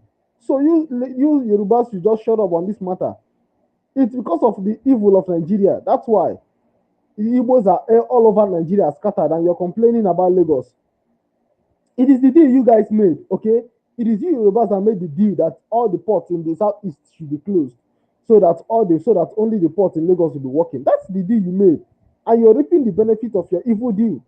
The When did Yoruba make the, that? yeah, after the civil war, my friend, it's a deal you guys made. That Hey, that was everybody what. calm down. Listen, Everybody, listen. wait, No, everybody. please, No, wait, wait. no, Go down to that. we- Go down to that. Wait. No, no. wait, go Now, down to that. no. Wait. I don't want to be Hold interrupted, on. guys. Try not to You agree. Wait, wait. Let code answers and go. Let Let him go. code speak now. Let please code let me don't finish. interrupt me, okay? Let me finish. I know what I'm talking about. It is the deal they made. That was why because as it's actually Nnamdi Kanu that I heard this from, and then I made my investigations and found out that it is true. That was how the Federal Capital Territory came to Abuja. When I came to Abuja when I was in primary school, about primary three, Abuja was a jungle. It was a bush. Nobody should call it the capital of any country. It was as in the school I even went to, one of the classrooms was not fixed, but now it's way better. But then the school I went to, the one of the classrooms does not even have roof upon it when I was the FCT minister. So all this thing you're talking about, the Yorubas being Lagos and they are complaining of Igbos participating, not Igbos taking the reins of power and determining who their rulers are going to be, is all bullshit. It is part of the structure of Nigeria that if you are in a state, you can vote in the state governorship election, you can vote in the state local government elections. So why shouldn't Igbos vote and vote for a candidate that that are going to represent their interest in that state? If you don't like it, then as Starman has told you guys, you should facilitate the exit of Biafrans from Nigeria as fast as possible. But you are the ones that are gaslighting every time that Igbos that Biafrans are making progress in their quest to exit Nigeria. That's when you guys will start opening space and start badmouthing Igbos in particular, calling them names that they are the ones that are the problem. And but that problem wants to leave. You are the ones being the obstacle. Instead of you to be a stepping stone, you are being a stumbling block. That's why the likes of these other two guys that spoke, you are saying that they are being misunderstood. No, they are not being misunderstood. They are deliberately being mischievous, is the fact of it. So whatever you are getting from the things that they are complaining about Igbos are actually what they are doing to Igbos. They are beating Igbo people and they are the ones crying. They are saying that Igbo people are complaining, are saying that we are interfering in their internal politics, that, that the Lagosians say that Lagos is no longer part of Yoruba land. But they forgot that just few days before then, they were also saying that Ikwere people that answered Igbo name, their towns and are named after Igbos, are saying that they are not Igbo, and they were the ones perpetuating it, amplifying it, broadcasting it. But the moment that Igbos are giving to them what they have been giving to Igbos just a few days earlier, you guys are complaining that we are all busy saying that we are dividing Yoruba people. No, you are the ones dividing Igbo people. You are causing us some very dangerous harm because it benefits you, because you all feel that you are going to benefit if Igbos become weaker. But what you are thinking that is making us weak actually is not making us weak. Actually, it's making us way, way stronger than you can ever imagine. That's why you're all busy complaining of what Igbo said and what Igbo doesn't say. But none of those things actually make sense to anyone. And the one thing you need to know is that these guys were talking about Yoruba agitators being the ones who are complaining, who are demonizing Igbos the most and gaslighting Biafrans the most. What people like Starman need to understand is this: I have never believed the sincerity of Yoruba nation agitation. And the reason is simply because I see it as a negotiating tool. It is a political transaction to strong arm the Fulanis. That, you know, it's kind of a threat that, okay, if the Igbos will leave, we too will leave. It's just a political transaction. That's what the Yoruba nation agitation is. A political transaction with the Fulanis to always get the presidency. That's the reason why, imagine people who are fighting to leave Nigeria. We Igbos, we are sincere, and you Yorubas are hypocritical. Our own brother was contesting for election, and we told him to go to hell. P2B, you all knew this. We did it publicly. We told P2B to go to hell on election day, on the P2B's election day, which is like equivalent of one's wedding day. We put we shut down the entire southeast and south. Did you do sit at home? You Yoruba agitators, did you do sit at home? We did sit at home. We sat at home on election day. That is our sincerity. But you did not sit at home on election day. And you're saying that you are a Yoruba agitator. No, you are not agitating to leave Nigeria. You are a mere tool of political transaction. That is what you are, period. So stop complaining about whatever way Igbos decide to agitate for their election. That's just all they want. And what Yoruba people want is their ability. And one of the reasons why I have this view is simply because the Yoruba nation agitators have never had the capability or the capacity to communicate effectively what they want from Nigeria. And even the Yoruba people at all, in general, they are yet to say what they really want from Nigeria. If they want to exit Nigeria, or they want a better Nigeria. I prefer the Yoruba man that sincerely tells me he doesn't want to leave Nigeria, but he wants a better Nigeria. Good. I prefer that one. I disagree with him, but I prefer him. I prefer the sincerity coming from such a person than the ones who are always the Yoruba nation agitators until one Yoruba man is on the ballot, and then you will see you will see the demons in them against Igbo people. You will see the Satan in them demonizing Igbo people simply because we are not taking up the bullshit they are talking about. And then the ones, again, the key thing that we also need to understand is from the perspective of history. A lot of the things that they say that it is propaganda against Yoruba people is a lie. Awolowo is a bad man. If you're a Yoruba man and you are getting angry because I said Awolowo is a bad man, that is your problem. I will tell you why he's a bad man. During the Civil War, yes, Gowon is in charge. He is responsible for the starvation, but the starvation policy is a brainchild of Awolowo. The confiscation of people's money, of Biafran's money in Nigerian banks because they left in a hurry. Remember how the war started in the first place. As you Nigerians, very evil people, as Nnamdi Kanu will always call you, and rightfully so, we say that Ojukwu declared the war. Ojukwu never declared any war. It is Nigeria that declared the war by killing 60,000 Igbos in the north, and including in Yoruba land, including in that same Lagos. He said that nobody has ever attacked Igbo people in Lagos. That's a big lie. The pogrom also started from Lagos. When the people killed Igbos in Lagos, that made a good portion of them to run down back to the east. So people like Chino Achebe, where was he? Was he not in Lagos? He ran back to the east. Why did he run back to the east? He was afraid for his life. It's that simple. So what are you talking about?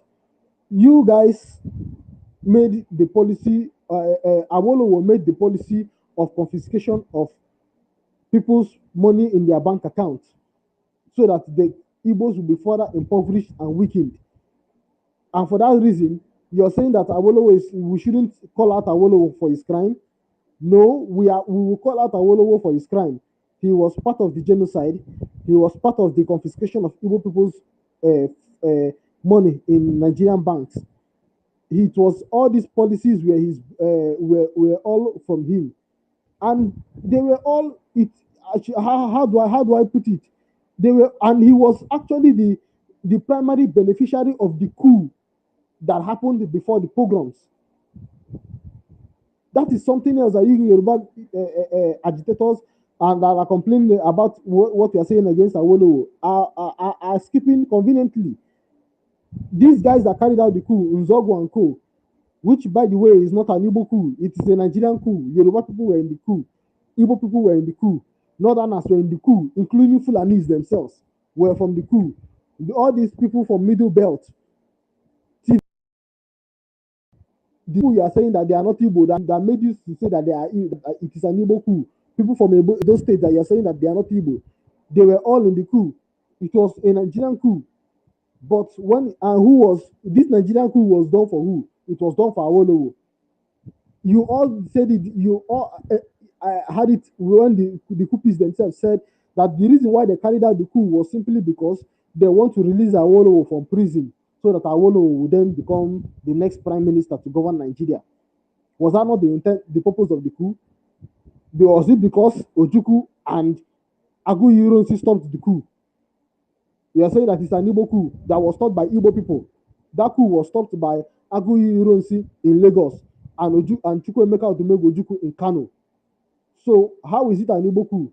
But Awolowo was the beneficiary of that coup, a coup executed by stupid Nigerians for a Yoruba man.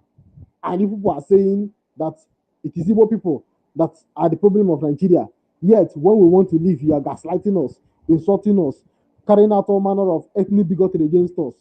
If Igbo people are the problem, please, I am begging you people, tell your brother Tinubu, all this bullshit of tell your representative is a lie. Nigeria is a presidential authoritarian state. Tinubu can say Biafra should go and nobody will It's do not anything possible. about it. National Assembly has to pass the law. Oga, Oga, lie. Tinubu is the You National cannot Assembly. break a country without passing the law. What under what guise? Is it not this your constitution that is There are a two ways to break presidential a country. military? It's either you go by law or you go by National Assembly bill. That's the only two options. Guy, wait, let me finish. Let him finish. Let him finish. Let me You will finish. finish. Calm down, okay? Let him Calm finish. down. So When he finish, if it is a if it is about you're talking about National Assembly, let me tell you that is not true. Okay, Nigeria was not created by National Assembly, so Nigeria can be dissolved by that same one man power from Frederick Lugard to Tinubu. Nigeria can be dissolved, is a fact. So if you really are serious about Igbos being the problem, and Igbos are saying they want to go, tell your brother Tinubu. Tinubu can, by presidential decree, that is by executive order, call for a referendum. That one too, you are saying that there is no referendum in the constitution. There is also no instrument in the constitution banning referendum. Is what you hypocrites do not want to point out. There is no instrument. That's why the last person that said that calling for referendum is treason. That is the foolishness of the highest order. In Nigeria, there is no instrument in the Nigerian constitution, this fake 1999 constitution, that is blocking referendum. So, forget about all these things you guys are saying. If you really believe that Igbos are the problem, please tell your brother Tinubu to give us a referendum. But you will not give us a referendum. That's why we are giving ourselves a referendum. And 2nd of December, you will see the embodiment of the word sacrosanct. It is going to happen in your own very eyes. And I am predicting, I am being a prophet here this morning here in Abuja. I'm telling you, when that Biafra that you people are bad mouthing is declared 2nd of December, you will see these Yoruba agitators who are saying they don't like Nigeria, bad mouthing those who want to exit the Nigeria that they don't like. Proving that you guys are the hypocrites of the highest order. The Yoruba nation agitation is nothing but it's just like this IPOB DOS. It is a pressure group. It is a political transaction. All of you are just political transaction. Some of you are sincerely agitating because you believe in your Yoruba nation, which is a righteous thing. But the ones that are really in charge, they know what they are doing. It is just a pressure group to put a gun on the head of the Fulanis with regards to this their Nigeria breakup. Because the truth is this, it is not misplaced to say that if Yorubas and Igbos really want to break up Nigeria, there is nothing the rest of Nigeria can do about it. That is the fact. It is the fact. If the Yorubas are sincere, they want to exit Nigeria and they want to team up with the Igbos to break up Nigeria, there is nothing the rest of Nigeria, including the South South, as they call themselves. But the truth is, they are Biafrans and we are living as Biafra. There is nothing the whole of Nigeria can do about it. If Yorubas and Igbos want to break up Nigeria, it is but the fact is this: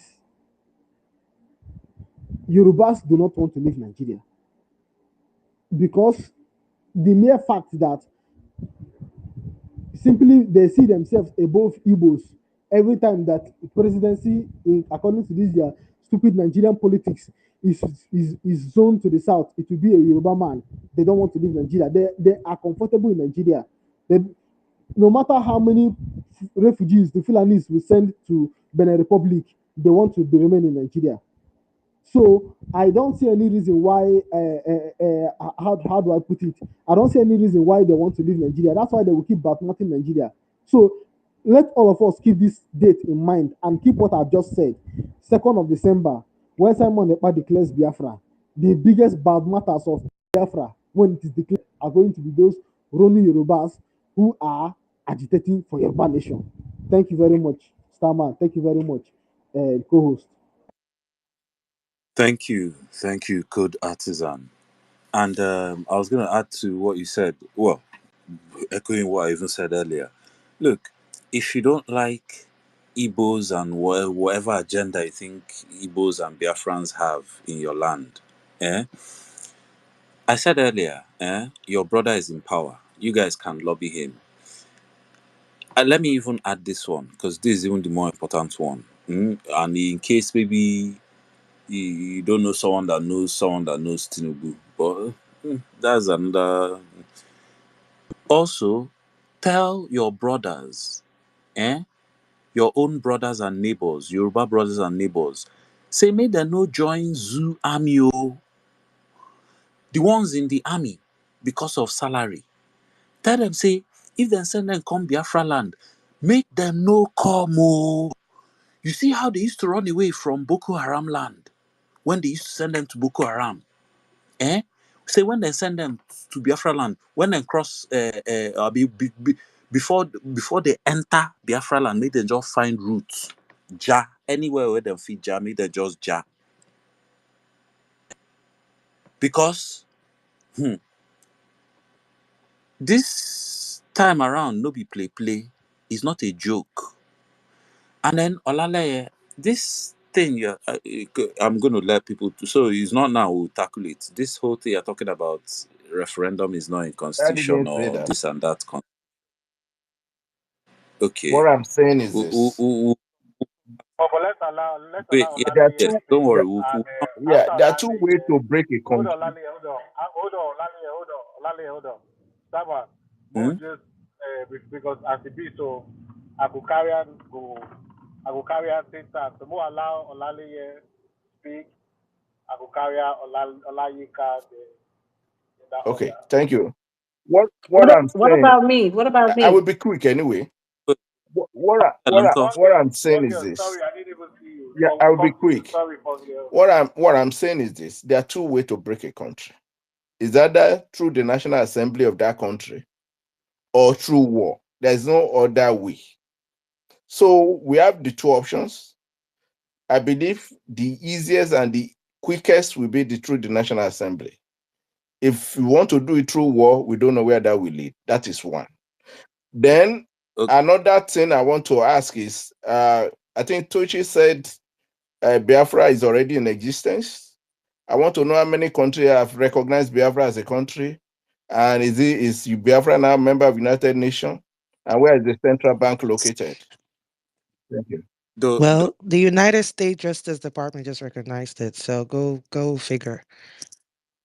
Don't worry, we'll get to that. We'll get to that. But yeah, who was supposed to go? I think Let's hear Me. from Phone Girl. Akukaya, yeah, let's hear from Phone Girl first, Akukaya. then Akukara, then Think Tank, then Yeah, Phone Girl, you can go on, Phone Girl. Okay. Thank you, my brothers. Thank you, Sister Toshi. Thank you, everybody. I'm going to try to be real quick. I wrote some things down here. The issue I have with this Yoruba, some of these Yoruba bigotry and whatever they're trying to do. One, like my sister Tochi said, this is our hurt, our pain that has never been recognized in the zoo called Nigeria. We suffered the genocide. We have the history. Many of us were not born then, but it was passed down. And I feel it is so disrespectful and insultive to come here and tell me my people did not witness this. Or they try to turn it around to change it in so many ways that will suit them. It's like telling the Jewish people that the Holocaust never happened. This is actually what happened. It happened this way, and it didn't really happen in Germany. It actually happened in this other place, and they didn't really pick those people that had, this distinct features, and it really didn't happen to them. And you come to tell me that it didn't happen this way, it didn't happen this way because of you trying to suit your narrative of us trying to make those people that you guys hate so much to still be in the same country with you. So who are you guys trying to convince here? Are you trying to convince us Biafrans? Well, one person actually made a good point. I blame some of our Biafrans that were actually in this movement prior to Obi, whatever they came and they fell for the distraction. They fell for the British distraction. That was what they did. They fell for it and they went and they started talking about Obi. And now these people have the audacity to come and use that against us. Unfortunately, it happened, but many of them are coming back, unfortunately. But us, the real Biafrans, all of us have stayed fast. We stayed on what we believe in, and we stood steadfast on it. And we have been fighting.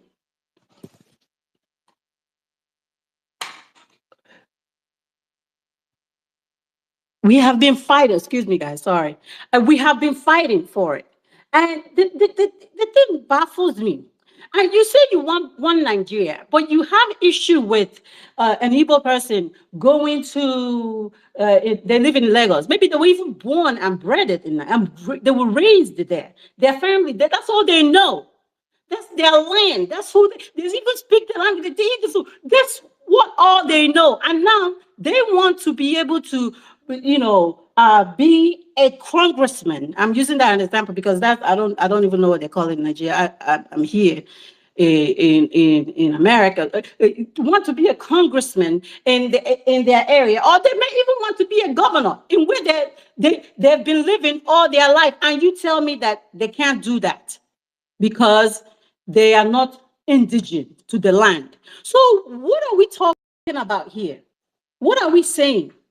Why are you guys fighting for one Nigeria when I can look, President Biden, before he became a president, he was a senator. He was born in Pennsylvania. That's his hometown. That's where he was born. But he grew up in Delaware. He became a senator there. They recognized him as one person, their person. They represent, they support him. He calls that place his home because that's where he knows. That's his place. He has a home in Wilmington. That's where he goes for his vacations. But he's not originally from there. You telling me you want us to be one Nigeria, but only when it benefits you? I can't, as an Igbo person, live in Lagos all my life, probably. And all I know is that area and the people and all, and I can't be able to go to the highest that I can in that locality. And another example here, in some areas where they are playing, especially I think it's is it Minnesota? One of those areas with Somali people live in that area, and that in that area they elected their congresswoman, who is one of theirs, one of their own. So if it comes to that area, when Igbos are the ones that they are living there, decide to become a congresswoman, a congressman, and they vote that individual in because that's their area, and that's majority where they all live. You saying that is wrong because it's not in Igbo land? What are we saying here, people? So you want Nigeria when it benefits you. And this guy is here saying it's either through war or through this rubbish National Assembly to who says that that's the only way? We talked about referendum. You keep on saying, oh, it's not in the Constitution. So can't it be? It's not working. Why can't you people tell your brothers, you Igbos are the problem? Let them go. Why are you guys fighting so hard to keep us with you? We say we don't want. Why are you guys? What is it that you guys you say you are fighting for Yoruba nation? You are because you feel like you have the capacity, you have the ability to rule your own selves. Correct? Are you really fighting for that? Is it? Are you guys trying to live under our shadow? Because we have the boldness. We have you guys call us the aggressive. We have the boldness to say that we can actually rule ourselves. That's how proud we can. We are saying it audibly and loud that we can actually take care of ourselves. We can actually be able to self-determine our destiny. That is what we are saying proudly. We ain't scared. You call us aggressors.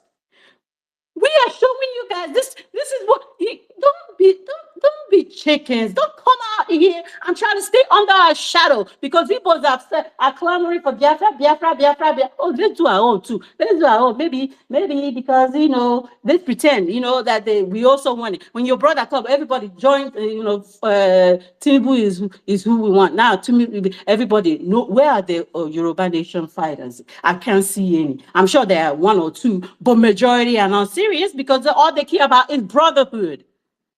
And that's not who we are. We tell it like it is. We tell you if you're our brother, we say, we don't want it. If you're behaving this way, we don't want you. We're not going to support you. And we showed it with Obi. What are we saying here? Why can't you guys support this agenda of Igbo and Biafrans to leave Nigeria and you enjoy your Nigeria? Support that. Don't come here to try to convince us, to tell us this. We don't want don't convince us anymore. We don't want that. Don't tell us they didn't really happen. Why are you trying to, make the genocide not to be real? Is it to make us feel like, okay, maybe they didn't do it? Maybe, guys, let's stay in Nigeria. If they didn't really do this thing, it's lying. They are lying. They are lying. They didn't really do Fungo. it. Uh-huh. Fungo, they don't want us to go because they want us to stay as their slaves while they take our resources and That's enrich it. themselves. So who would want your ATM machine to leave? It's just like saying you want to throw away the ATM machine that's giving you all that dollars and money. It's They're it, not. They want you to that's be it. slaves while they take your resources and you don't say nothing and you just keep That's it. suffering. Yeah, that's it. They want Yeah, to go. that makes sense. That makes more. I mean, yeah, because they're benefiting a lot. That's what it means. They're benefiting a lot from us. Maybe being in Lagos, maybe being Abuja. That in Nigeria, in the so-called Nigeria, even as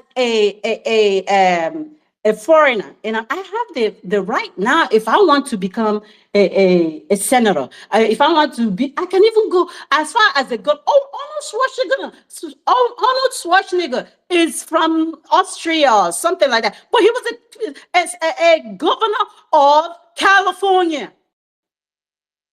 And you people who say you want Nigeria and Igbos cannot be get to the highest that they want to get because the envy, the jealousy. You can't have your cake and eat it too, yo. You can't. So I'm gonna end it here so other people can have the opportunity to speak too. We, like you, all of my brothers here and my sisters say, tell your brother Tinubu, facilitate it. Let the Igbos go. Some of our Igbos actually want to stay in Lagos and continue being your slave. Let them be. But the ones, majority, we have over 40 million votes. Majority wants to go. Let those ones that want to go, go. So that you guys can enjoy your Nigeria. We don't want to be a part of it anymore. We're done. Enough of all this rubbish. Thank you, guys. I yield for now. Thank you very much. It's going to be Akukaria. After Akukaria, we hear from Ade, Form, No, think. Oh, Sorry? Tata, but let's hear from, after Akukaria, let's hear from Ade.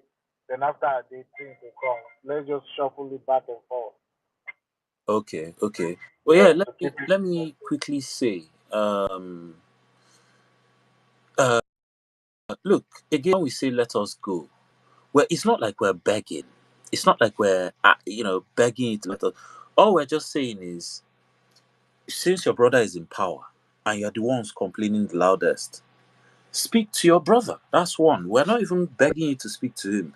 It's just so that you do yourself the favor of complaining less.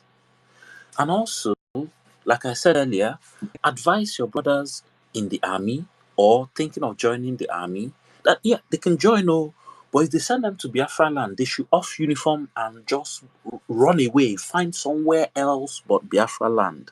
Because if they come to Biafra land, they will not return back to Nigeria.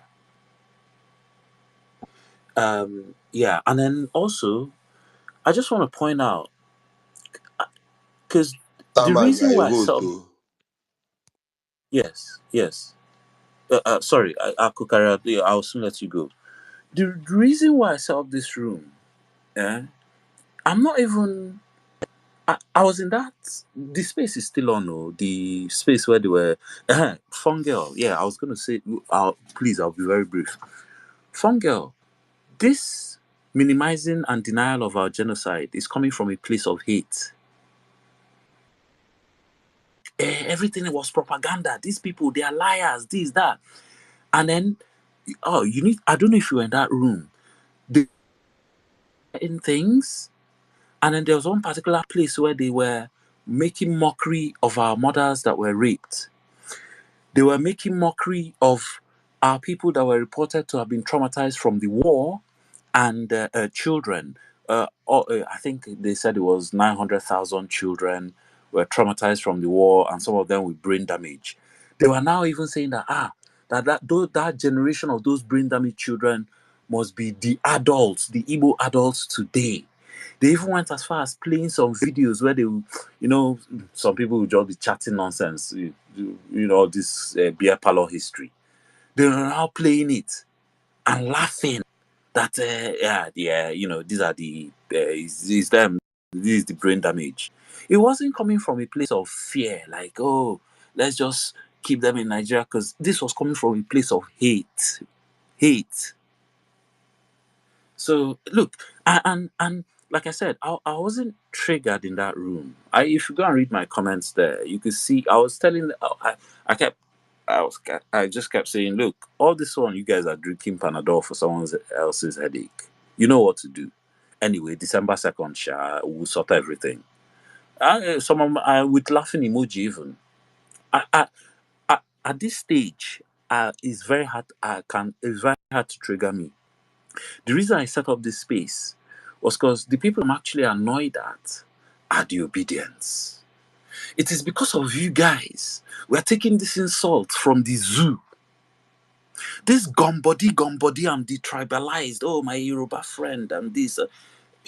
French people and English people, don't they have cross-channel friends? When have they advocated to become one country? Even the Europe, are they one country? This gumbody, you guys want to die on. Oh, I'm detribalized.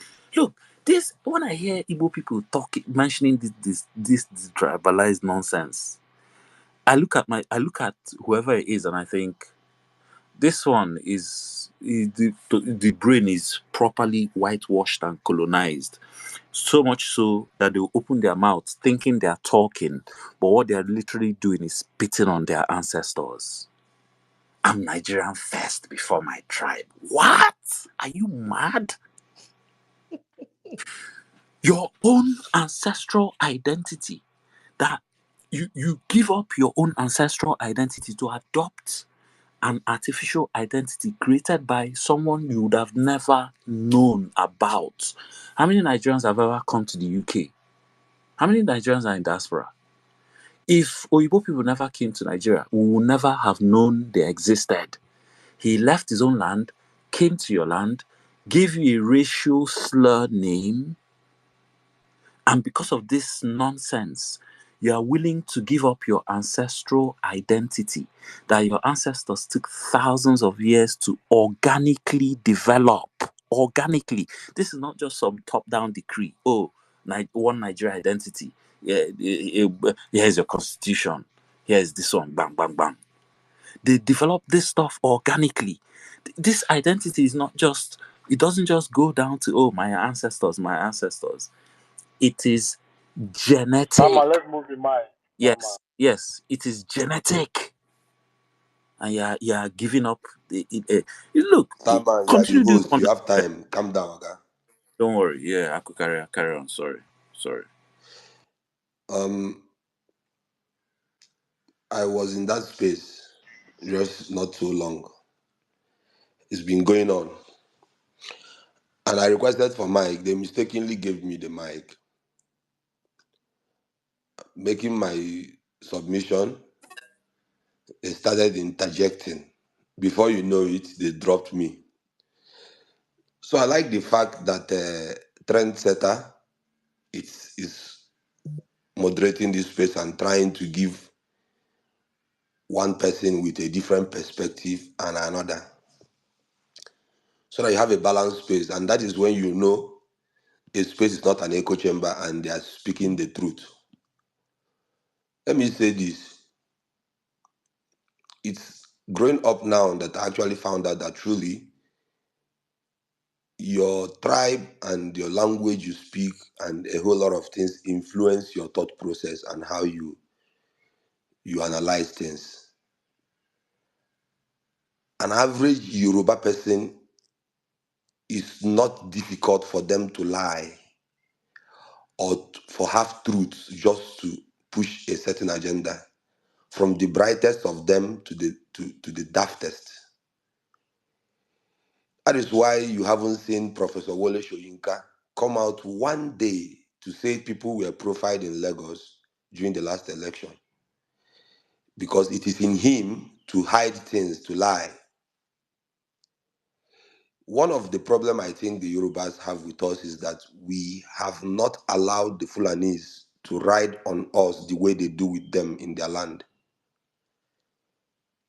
We have Yoruba refugees scattered in Benin Republic as we speak. It is not the case in Igbo land. The Fulanis, they are a menace in the entire contraption called Nigeria. In fact, there is a news that broke yesterday that we have 2 million displaced people, internally IDPs, in Benue State alone. Oh, I say 2 million.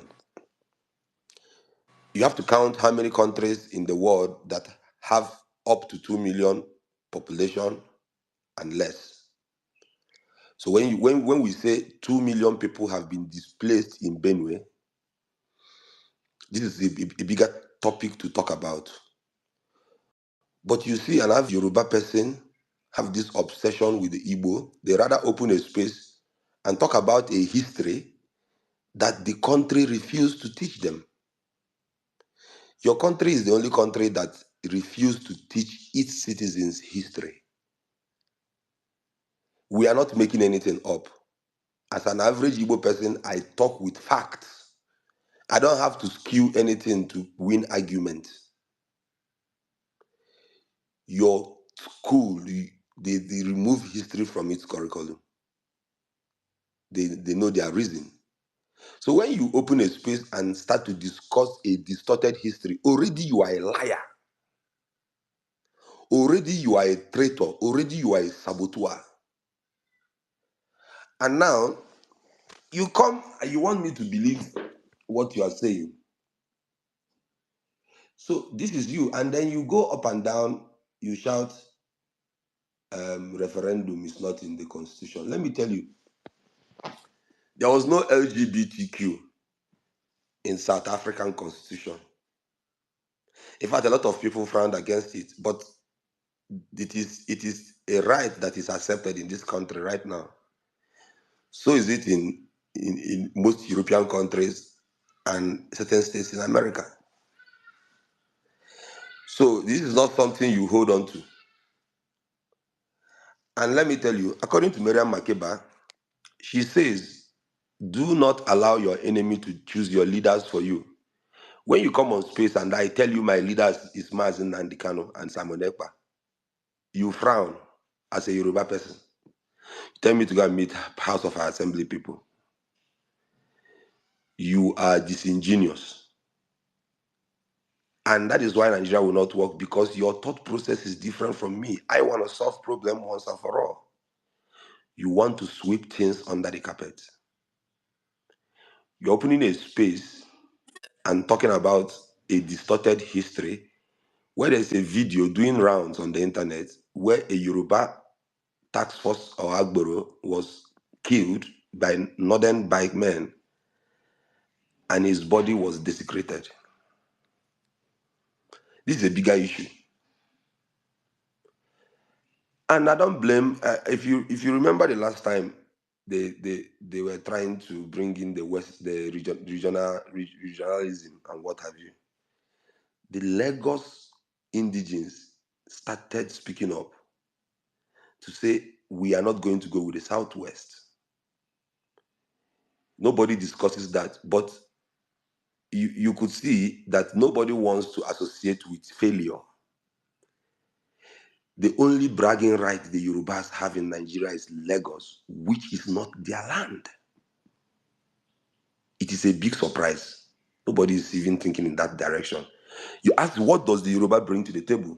These are not hard workers. Most of them civil service with fake documents, forged certificates. In the whole of Africa, the language that is used for forged documents is the Yoruba language. I would be ashamed if I'm a Yoruba person and the name given to forged document comes from my language, means I am forgery myself, epitomized. There is nothing to write home about. Aside Lagos, that is not the indigenes of Lagos are saying, we don't want you. And the problem they have with us is that it seems as if it is only the Igbos that can take Lagos away from the rest of the Yorubas and give it to the owners. That's one of the big hatred they have against us. Go and check tweets by indigenous Lagosians. Someone like David Hundeyin have made comprehensive thread on this X app explaining how they are being pushed away from their land. In fact, Lagos State is the Yorubas are the ones that make Lagos State a no man's land. And they are very skillful when it comes to pushing things they are doing to other people. Indigenous Lagosians haven't had the chance most times to be anything important in Lagos State. It's mostly outsiders. Even the current Lagos state governor, Sanwo-Olu, is not originally from Lagos. So is his boss, Tinubu, who is from Aribija. Is it Ogun or Osun State? One of those states. I actually mixed those two states up. So these people, this is what they do. And now, when you tell them that it is for the fact that Lagos is no man's land, that is why you could be able to move from Osun to come to Lagos and be shouting, telling other people to go back to their states. Imagine someone like MC Oluomo, who is not even from the southwest to start with. MC Oluomo is from Kwara, which is northwest, according to them, not central. So these are not the people we can form anything with. An average Yoruba person is wired to tell half truths, to lie, to win arguments, to quote distorted history. When you see them shouting, this part of Igbo land is not Igbo, why Benin Republic is Yoruba, you will think they can differentiate between an Efani from Delta State or Asaba and an Efani from Onitsha. They cannot. That is why during the election, at you and in completion, they don't care. They wouldn't ask you if you are from Southeast. So this is the people we are dealing with. What very cunning people in a very painful way. When it suits them, they call you Igbo. When it doesn't suit them, they remind people that no, you don't be Igbo. That is why when the Lagos indigenous Lagosians denied them, it was a joy to behold, to show them that listen, you are empty. When push comes to shove, the indigenous Lagosians will not side with you. That is why when an indigenous Lagosians like GVR comes, they call him Igbo. Because they know that the Igbo is the only people that can say, listen, this is not your land. We have to let the owners of the land decide who stays and who goes. So we discovered that at the end of the day, these people are very empty. Like there's nothing to write home about. There is nothing they bring on board. That's why they all grip claps onto Lagos, because that's the only thing they can brag about. I will buttress the point of my brother. Times are different, Starman. If you have any brother or anybody who is recruiting into the Nigerian army, it is going to be hot for that person in Biafra land, I swear. It's as simple as that. You have a brother, you have a cousin who is going to be deployed into the military to go and stop people from exiting that useless contraption. That person will not return alive. You are a Yoruba person, you have your mothers, your fathers running away from their land because of Fulani meanness. And your problem is the Igbo, 500 kilometers away. My brother, you are going to be in a big surprise. You will not believe it. As I'm speaking to you, our land is far more secure than your land. But because of the way you are wired to think, it's not a problem for you. There are no IDPs in Igbo land. The Fulanis are everywhere causing problem, but only southeast or probably south is where they come and strike and run away. They have taken over Yoruba land. 2 million displaced IDPs in Benue State. This happened in a space of less than 10 years. We have 2 million, 2 full million people displaced. Most of them living in the state capital, Makodi. For that past 10 years, Fulanis, they've have kids there. They've have kids in that Benue State. It is now going to be their land. They're going to multiply while you turn into IDP. This is what's happening in your land. In fact, as a Yoruba person on this space, you should be crying, should be having a sober reflection and asking yourself, does it mean that this thing that happened to the thieves in Benue State is actually what's going to happen in my land in the nearest future. As if you're a very, very sensible and conscientious Yoruba person, the question shouldn't be coming here to tell us that referendum is not in the constitution. The question should be, are you trying to tell me that in years to come, my people who have been displaced and now they are seeking refuge in Benin Republic, which is a different country, a French country for that matter, have the capacity to say, you Fulani, you can do that in Nigeria, cannot do it in Benin. And now your people will now run to Benin Republic so that they will be saved. But they are not in their land. Some of you now move to Lagos and come and claim Lagos. But Christmas, you see people moving to their mansions in the southeast. You remain in Lagos. You can't go back home because the Fulanis have taken over your home. But because of the way you are wired, that Yoruba Runu in you, to think in a treacherous way, it's not a big deal. Your problem is to laugh and mock at the Igbo. Hey, you don't lose the election. Now, hey, or you go back to Anambra. So this is not sustainable. It's not someone I want to do anything with. If you are someone that thinks in this manner, you are a very selfish person.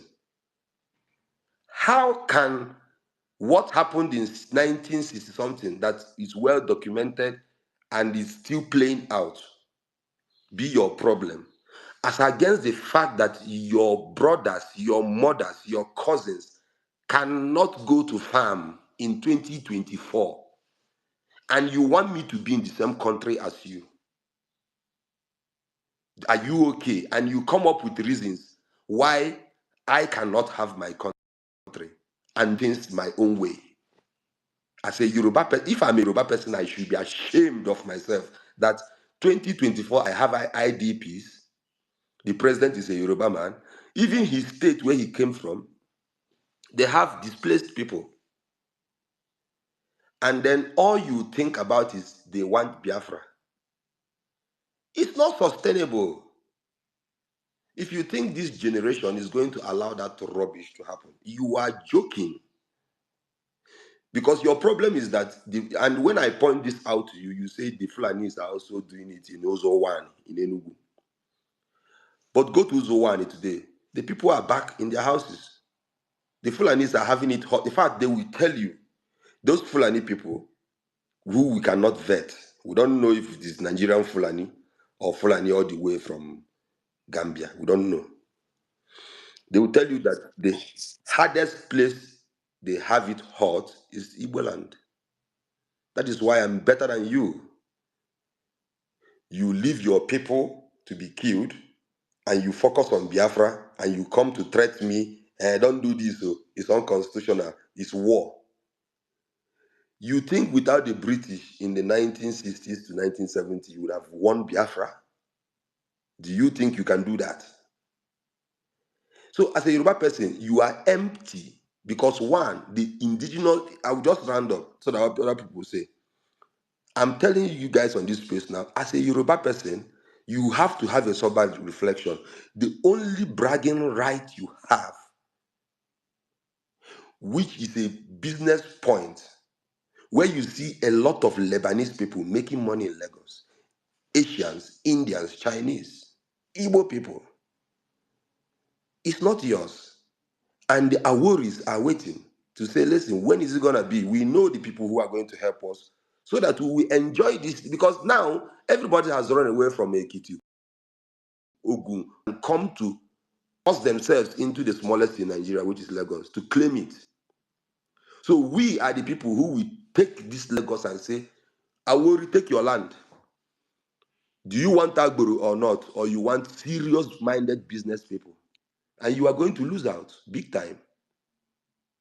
I'm telling you, I'm sorry, I'm being blunt here.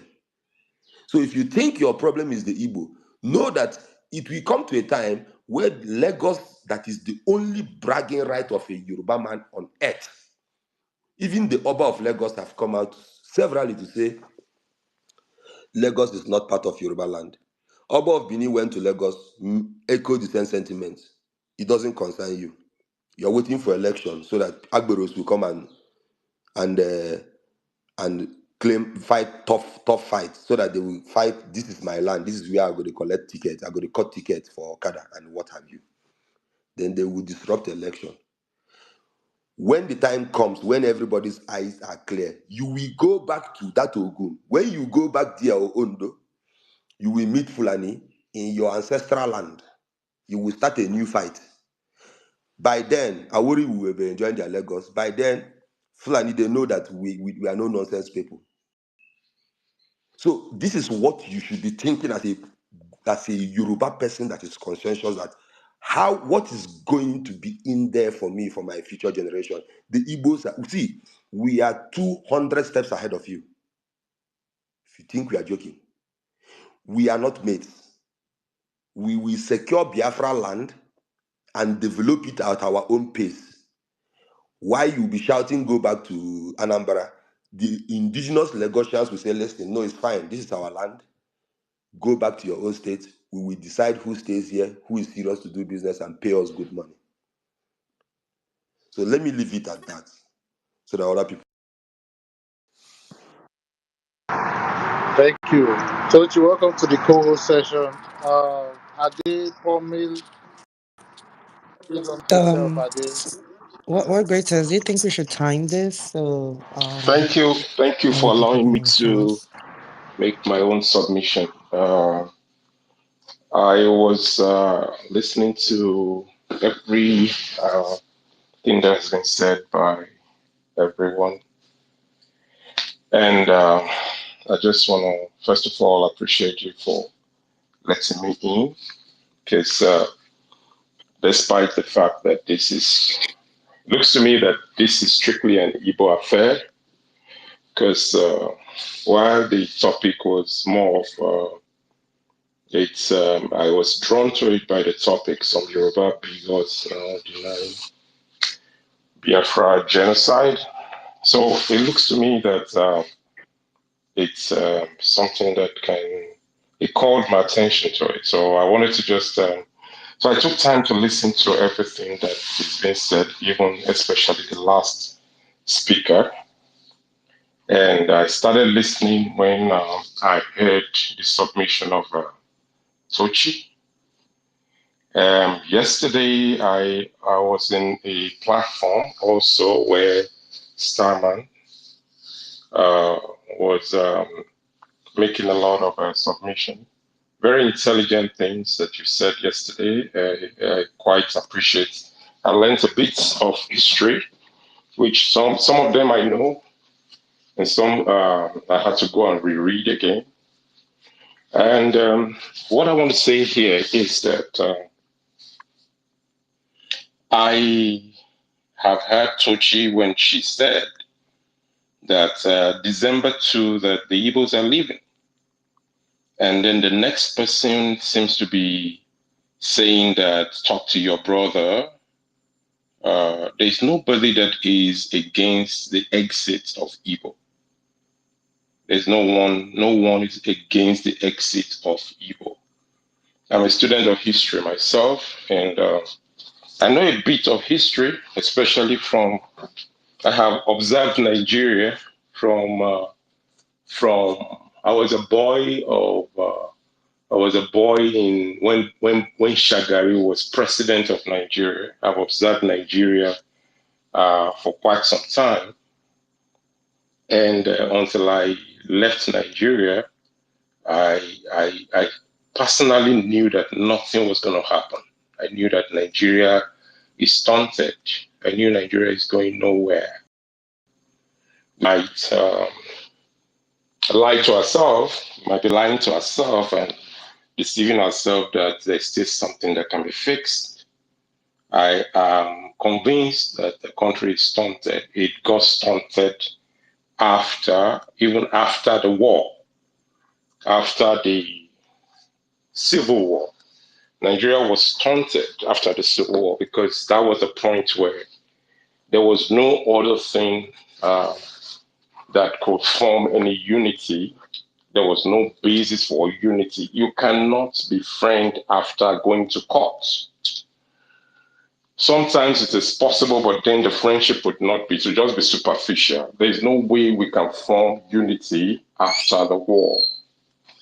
And that is the denial that the system is set up to continue. The denial that after we have fought a war, that we should still just go on like that without certain kind of discussion. And I heard some people, before Bunker was removed from the house, I heard someone saying that, oh, the Nigerian constitution does not have a space for referendum. I don't believe in that bullshit. I don't believe in the fact that there is no referendum, that things cannot just go. Because for me, I don't believe in that constitution myself. The constitution that was set up by Abdul Salam, Abubakar, and a few military guys, I don't believe that that is a constitution. The constitution that started with we Nigerians, that I was not party to, I don't believe in that constitution. I do not want to go, don't want to the part of most of the speakers who seems to be using Yoruba bigotry and all that, expressing certain hates and, just wanting to provoke you to say things in response. I don't want to go that route because we're trained better. We're trained better. I wouldn't start using the Igbo or whatever just to kind of incite you, telling them that you're bad and some people are stupid. I wouldn't say that. We're trained better. We're trained to know how to talk. We're trained to say things with the respect for human dignity. You don't denigrate people. You don't come on space and denigrate people and call them out and just have a general view of. We're not trained to do that. We're trained better. So, but what I want to say is that there's no one that is opposed to Igbo living. No one is opposed to it. There's no one that is opposed to it. The attempt, history had it that there was a war. The war was about people wanting to leave Nigeria. They wanted to, there may be different divisions of that war. There may be different, people have different idea of this was what happened, this was what happened. But the truth cannot be denied. The truth cannot be denied. So I personally, I know that Starman, you got I got to listen to you for the very first time yesterday, and I wanted to say that yes, I know that you are very good with history. You are very good with some history, but I also do not appreciate the fact that if we want to solve a problem, that we have to demean other people. We have to spite other people. That you have to spite Yoruba. You call out all of from Tochi, everything that I've had was just, it's like spiting a particular set of people and saying that they are the problem. They are the problem. How can it be? How can it be? Let me tell you a strategy that the Igbos have not adopted. It's a strategy of negotiation without resorting to violence. Negotiating without resorting to violence. I would say that Ojukwu had a good intention. He wanted to exit Nigeria because for me, I really do not see any kind of marriage between myself and the Northerner. I don't see any kind of union that will work with myself and the Northerner. And mind you, Wait, listen, wait, 1 second. 1 second, yeah. Adekunle. You were doing really good before until you said that we need to learn how to deal with Nigeria without violence. When has Nigeria ever dealt with us without violence? Well, That's the question okay, I'll ask you. thank you. So, well, the violence is not is maybe the word violence. You need to actually understand it. It's a definition in terms. Now, it is not the approach before Nnamdi Kanu was created back was brought back from Kenya. there was that verbal kind of outburst, which is not different from what the last speaker was saying. Nigeria, the Yoruba are the people, this one are the people, they set up, they are the most useless people. You don't talk to a human being like that. But when I Listen, those are when I verbal, hear those are words that are not, they don't resolve any issue. You don't talk to people. but Now let's say it this way. the words kill, the words kill you. His words and what it says, do they kill you? You see, as adults, we need to learn to have like what we call thick skin here. When Nnamdi Kanu was saying what he was saying, he's a very intelligent man. He knows what he's saying. There's a reason for why he speaks the way he speaks. He says that, and he says the way he talks the way he talks because he wants to get to people. And if he Tucci, wasn't can you saying, if help he me? wasn't Can you speaking, let me make my point, please? Just kindly. I'm a host, Yeah, I right? understand. I'm a host, right? So you will hold on. Let me make my point, Yeah. then I'll give it back Okay. to you. It's just a second, Okay. okay? Yeah. Um, I'm saying the reason behind him speaking that way is because he wants to get the message out to people. And there's something with Nigerians I understand is that when you're speaking to them softly, they don't really. He used that approach at first when he started doing his broadcast. He used to talk gently, without speaking the way you're saying right now, and then until he changed his tactics. People didn't listen to him until then. When he changed his tactics and he started cursing people out, people started listening to him. It worked. So you can't tell another human being how to speak, how to convey their message, how to get to his people. He knows what he's doing. So when you mention violence, Nigeria has never dealt with the Well, Igbos without maybe violence. violence is not the So right if word. if we are Maybe retaliating, maybe if we are retaliating maybe violence, maybe